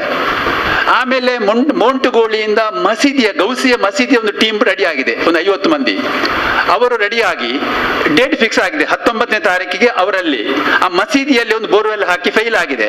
ಅದಕ್ಕೆ ಮಳೆ ನೀರು ಕೊಯ್ಲು ಮಾಡುವ ಕಾರ್ಯ ಶುರು ಮಾಡಿ ಮತ್ತೆ ಮಾತನಾಡುವುದು. ಅಂದರೆ ಮೊದಲು ಕೆಲಸ, ಆಮೇಲೆ ಮಾತು. ಸ್ವಲ್ಪ ಮಾತು, ಹೆಚ್ಚು ಕೆಲಸ. ಆಡಿದ್ದನ್ನು ಮಾಡಿ ತೋರಿಸದಿದ್ದರೆ ನಮಗೆ ಉಳಿಗಾಲ ಇಲ್ಲ. ಇಲ್ಲಿದ್ದ ನಾವೆಲ್ಲ ತುಂಬ ವಿದ್ಯಾರ್ಥಿಗಳು ನಾವಿದ್ದೇವೆ, ಇಲ್ಲಿದ್ದ ಎಲ್ಲರೂ ನಾವೆಲ್ಲ ಏನೋ ಮಾಡ್ಲಿಕ್ಕೆ ಹೊರಟಿದ್ದೇವೆ. ಏನಾದ್ರೂ ಮಾಡ್ಲಿಕ್ಕೆ ಆಗ್ತದೆ. ದಿವಸಕ್ಕೆ 2 ಸಲ ಸ್ನಾನ ಮಾಡುವವರು ಸಾಯಂಕಾಲ ಸ್ನಾನಕ್ಕೆ ಅಥವಾ ಬೆಳಿಗ್ಗಿನ ಸ್ನಾನಕ್ಕೆ ಅರ್ಧ ಬಕೆಟ್ ನೀರು ಸಾಕು. ಸುಮ್ಮನೆ ಒಂದು ಫ್ರೆಶ್ನೆಸ್ಗೆ ಅಷ್ಟೇ. ಸಾಯಂಕಾಲ ಸ್ವಲ್ಪ ತೊಳೆದು ಮಾಡಬಹುದು 2 ಮಾಡುವವರಿಗೆ. ಎಲ್ಲ ಕಡೆ ಮಿತವ್ಯಯ ಮಾಡದಿದ್ದರೆ, ಬರೀ ಮರಳಿನ ಮಿತವ್ಯಯ ಮಾಡದಿದ್ದರೆ ನಮಗೆ ಬಹಳ ಕಷ್ಟ ಉಂಟು. ದಯವಿಟ್ಟು ಈಗ ಮಾಡಿದವರು ಮಾತನಾಡಬೇಕು, ಸಂಶಯದಲ್ಲಿ ಕೇಳಬೇಕು. ರಾಜೇಂದ್ರ ಸರ್ ಮತ್ತೆ ನಾವು ಒಟ್ಟು ಸೇರಿ ಮತ್ತೆ ಸ್ವಲ್ಪ ಜೋರಾಗಿ ಕಾರ್ಯ ಮಾಡ್ಲಿಕ್ಕೆ ಉಂಟು, ಮಾಡಲೇಬೇಕು. Thank you. ಆಮೇಲೆ ಇನ್ನೊಂದು ಏನಂದ್ರೆ, ಈ ಕಾರ್ಯ ಆದ ಮೇಲೆ ಇಲ್ಲಿ 3 ಮಂದಿ ಪಂಚಾಯತ್ ಅಧ್ಯಕ್ಷರು ಬಂದಿದ್ದಾರೆ. ಮುಂದೆ ಅವರಲ್ಲಿ ಕೂಡ ಒಂದು ಇಂಥ ಕಾರ್ಯಕ್ರಮ ಮಾಡ್ಲಿಕ್ಕೆ ಉಂಟು. ಅದಕ್ಕಿಂತ ಹೆಚ್ಚು ಪಂಚಾಯತ್ ಮಟ್ಟದಲ್ಲಿ ಒಂದು KDP ಸಭೆ ಅಂತ ಮಾಡ್ಲಿಕ್ಕೆ ಉಂಟು. ಜಿಲ್ಲಾ ಮಟ್ಟದಲ್ಲಿ, ತಾಲೂಕು ಮಟ್ಟದಲ್ಲಿ KDP ಸಭೆ ಆಗ್ತದೆ. ಅದು ಬಹಳ ಉತ್ತಮವಾದ ಒಂದು ಕಾರ್ಯಕ್ರಮ. ಅದನ್ನು ಮಾಡುವ ಬಗ್ಗೆ ನಾವು ಚಿಂತನೆ ಮಾಡ್ಲಿಕ್ಕೆ ಉಂಟು. ಉತ್ತಮದ ಸುತ್ತೋಲೆ ಉಂಟು. ಸುಮಾರು 30 ಇಲಾಖೆಗಳ ಸಂಬಂಧಪಟ್ಟ ಕಾರ್ಯಕ್ರಮಗಳು. 3 ತಿಂಗಳಿಗೆ ಒಂದು ಸಲ ಸಭೆ. ಏಪ್ರಿಲ್, ಜುಲೈ, ಅಕ್ಟೋಬರ್, ಡಿಸೆಂಬರ್ ಒಂದು ಕ್ರಮದಲ್ಲಿ ಸಭೆ. 30 ವಿಷಯ ಉಂಟು. 30 ಇಲಾಖೆಗೆ ಸಂಬಂಧಪಟ್ಟ ಅಧಿಕಾರಿಗಳು ಅವರ ಪ್ರತಿನಿಧಿ ಪಂಚಾಯತ್ಗೆ ಬರುವುದು, ಒಂದು ಪರಿಶೀಲನೆ ಮಾಡುವುದು. ಅದರಲ್ಲಿ ಇದು ಕೂಡ ಒಂದು ನೀರಿದ್ದು ಸ್ವಚ್ಛತೆ ಎಲ್ಲ ಉಂಟು. ಅದು ಕರೆಕ್ಟಾಗಿ ಮಾಡ್ತಾ ಹೋದರೆ ಕೇಂದ್ರ ಸರ್ಕಾರಕ್ಕೆ ಮಾಡಲಿಕ್ಕೆ ಆಗದ ಕೆಲಸವನ್ನು ಗ್ರಾಮ ಪಂಚಾಯತ್ಗಳಿಗೆ ಮಾಡಲಿಕ್ಕೆ ಆಗುತ್ತದೆ. ಕೇಂದ್ರ ಸರ್ಕಾರಕ್ಕಿಂತ, ರಾಜ್ಯ ಸರ್ಕಾರಕ್ಕಿಂತ ಹಳ್ಳಿಯ ಜನರ ಉದ್ಧಾರ ಆಗುವುದು ಗ್ರಾಮ ಪಂಚಾಯತ್ನಿಂದ. ಇದು ಮುಂದೆ ನಾವು ಹೋಗಲೇಬೇಕು. 3 ಅಧ್ಯಕ್ಷರನ್ನ ವಿಶೇಷ ಸ್ವಾಗತ ಕೊಡುವುದು. ಮತ್ತೆ ಬೇರೆಯವರು ಇರ್ಬೋದು, ನೋಡೋಣ ಮುಂದೆ. ಈಗ ಪ್ರಶ್ನೆಗೆ ಅವಕಾಶ. ಏನಾದ್ರು ಸಂಶಯಗಳಿದ್ದರೆ ಖಂಡಿತ ಕೇಳಲಿಕ್ಕೆ ಅವಕಾಶ ಉಂಟು.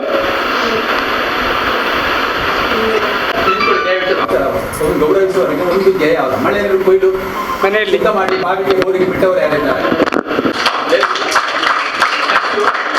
ಜನಾರ್ದನ್ ಸರ್ಗೆ ಎಲ್ಲ ಡೆಮೋ ಮಾಡಿ ಅವರು ಡ್ರಮ್ ಸಿಸ್ಟಮ್ ಅಲ್ಲಿ ಬಾವಿಗೆ ಮಾಡಿದ್ರು. ಸುಮಾರು 400 ರೂಪಾಯಿ ಖರ್ಚಾಗಿದ್ರು. 9 ಆಯ್ತಾ? Very good. 9,000 ಸ್ವಲ್ಪ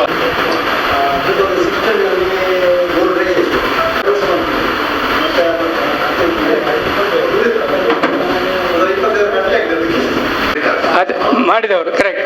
ಯಾಕೆ ಅದು ಆಗ್ಲೇಬೇಕು ಅಂದ್ರೆ, ನಮ್ಮಲ್ಲಿ ಆಗ ಹೇಳಿದ್ರು 4,500 mm ಮಳೆ ಬರ್ತದೆ ಇಲ್ಲಿ. ರಾಜಸ್ಥಾನದಲ್ಲಿ ಬರೋದು 100 mm, ಬರೇ 100 mm. ರಾಜಸ್ಥಾನ ನಮ್ಗೆ ಗೊತ್ತಿದೆ, ಮರುಭೂಮಿ. ಆ ರಾಜಸ್ಥಾನದಲ್ಲಿ ಈಗ ಕುಡಿಯುವ ನೀರಿನ ಸಮಸ್ಯೆ ಇಲ್ಲ. ಅವರು ಬಂದಂತ 100 mm ಮಳೆ ಏನಿದೆ ಅದನ್ನು ಸಂಪೂರ್ಣ ಸಂಗ್ರಹ ಮಾಡಿಕೊಂಡು ಮಳೆ ನೀರಿನ ಸಮಸ್ಯೆಯಿಂದ ಮುಕ್ತರಾಗಿದ್ದಾರೆ. ನಮ್ಮಲ್ಲಿ 4,500 ಬರ್ತದೆ. ಬಹುಶಃ ರಾಜೇಂದ್ರ ಏನಾದ್ರು ಗೊತ್ತಿಲ್ಲ. ಇನ್ನೊಂದು ವರ್ಲ್ಡ್ ಫೋರಮ್ ಆಫ್ ಸೈಂಟಿಸ್ಟ್ ಇದೆ, ಅವ್ರು ಹೇಳ್ತಾರೆ ನಾವು ಈ ಮಳೆ ನೀರನ್ನು ಕೊಯ್ಲು ಮಾಡ್ಕೊಳ್ಳೋದಿದ್ದರೆ, ನಮ್ಮ ಈಗಿನ ಪರಿಸ್ಥಿತಿಯನ್ನು ಸುಧಾರಿಸದಿದ್ದರೆ ಇನ್ನು ಬರೀ 30 ವರ್ಷ ಮಾತ್ರ ಈ ಭೂಮಿಯಲ್ಲಿ ಏನಾದ್ರು ಬೆಳೀತದೆ ಅಂತ, ಬರ್ತದೆ ಅಂತ. 30 ವರ್ಷ ನಂತರ ನಮ್ಮ ಈ ಭೂಮಿಯಲ್ಲಿ ಬದುಕಲಿಕ್ಕೆ ಸಾಧ್ಯ ಇಲ್ಲ. ಇದು ನಾನು ಹೇಳ್ತಾ ಇರೋದಲ್ಲ, ವರ್ಲ್ಡ್ ಫೋರಮ್ ಆಫ್ ಸೈಂಟಿಸ್ಟ್ ಅವರು ಪ್ರಸ್ತಾವ ಮಾಡಿರೋದು. ನಮ್ಮ ಎಮಿಷನ್ ಝೀರೋಗೆ ಆಗ್ಬೇಕಂತೆ ಹೊಗೆ. ಅಥವಾ ಈ ಪ್ಲಾಸ್ಟಿಕ್ ಅನ್ನು ನಾವು ನಿರ್ವಹಣೆ ಮಾಡದಿದ್ದರೆ ಇನ್ನು 30 ವರ್ಷಕ್ಕಿಂತ ನಂತರ ಇಲ್ಲಿ ಬದುಕಲಿಕ್ಕೆ ಆಗಲ್ಲ. ಇದು ವ್ಯವಸ್ಥೆ. ಇದಕ್ಕೆ ಹಾಗಾಗಿ ನಮ್ಗೆ ಎಷ್ಟು ಚಾಲೆಂಜ್ ಇದೆ ಈ ನೀರಿನ ರಕ್ಷಣೆಗೆ, ಇದ್ರ ಬಗ್ಗೆ ಆಲೋಚನೆ ಮಾಡಬೇಕು. Very good. ಈಗ ನಮ್ಮಲ್ಲಿ ಮಾಡುವವರ ಬಗ್ಗೆ ಇದು ಸೋಲಾರ್ ರಿಸೋರ್ಸ್ ಸೆಂಟರ್ ಬೇರೆ ಬೇರೆ ತರಬೇತಿ ಕೊಡುತ್ತೆ. ಇದು ಜಲ ಸಾಕ್ಷರತೆಯ ಒಂದು ರಿಸೋರ್ಸ್ ಸೆಂಟರ್ ಆಗ್ಬೇಕು ಅಂತ ನಮ್ಮ ಚಿಂತನೆ. ಅದು ಈಗಾಗಲೇ ಆಗ್ಬೇಕಾಗಿತ್ತು. ಅಲ್ಲಿ ಸ್ವಲ್ಪ ಕಟ್ಟಡ ಸೋರ್ತದೆ. ಕಟ್ಟಡ ಸೋರುವುದಕ್ಕೆ ಶೀಟ್ ಹಾಕಲಿಕ್ಕೆ ನಮ್ಮ ಶಾಸಕರು ಈಗಿನ ಗೌರವಾನ್ವಿತ ಸಭಾಧ್ಯಕ್ಷರಿಗೆ ಕೋರಿಕೆ ಮಾಡಿದ್ದೇವೆ. ಅದು ಮಾಡಲಿಕ್ಕೆ ಸಿದ್ಧರಾಗಿದ್ದಾರೆ. ಅದು ಆದ ಕೂಡಲೇ ಇದಕ್ಕೆ ಸಂಪೂರ್ಣ ಮಳೆ ನೀರು ಕೊಯ್ಲು ಮಾಡಿ ಇದು ಜಲ ಸಾಕ್ಷರತೆ ಸಂಪನ್ಮೂಲ ಕೇಂದ್ರ ಆಗಬೇಕು. ಮಳೆ ನೀರು ಕೊಯ್ಲಿಗೆ ಮತ್ತೆ ಬೇರೆ ಕೂಡ ಇಮ್ಯುನಿಟಿ ಗಿಡ ನೆಡುವ ಬಗ್ಗೆ ಎಲ್ಲ ಆಗ್ಬೇಕು ಅಂತ ಒಂದು ಚಿಂತನೆ ಉಂಟು. ಈಗ ಇಲ್ಲಿ ಬಂದವರು ನಾವು ನಮ್ಮ ಮನೆ ಮಟ್ಟದಲ್ಲಿ, ನಮ್ಮ ಪಂಚಾಯತ್ ಮಟ್ಟದಲ್ಲಿ ಒಂದು ಕಾರ್ಯ ಮಾಡುವ ಬಗ್ಗೆ ಏನಾದರೂ ಚಿಂತನೆ ಬಂದಿದ್ರೆ, ಅದು ಈಗಾಗಲೇ ಚಿಂತನೆ ಇದ್ದರೆ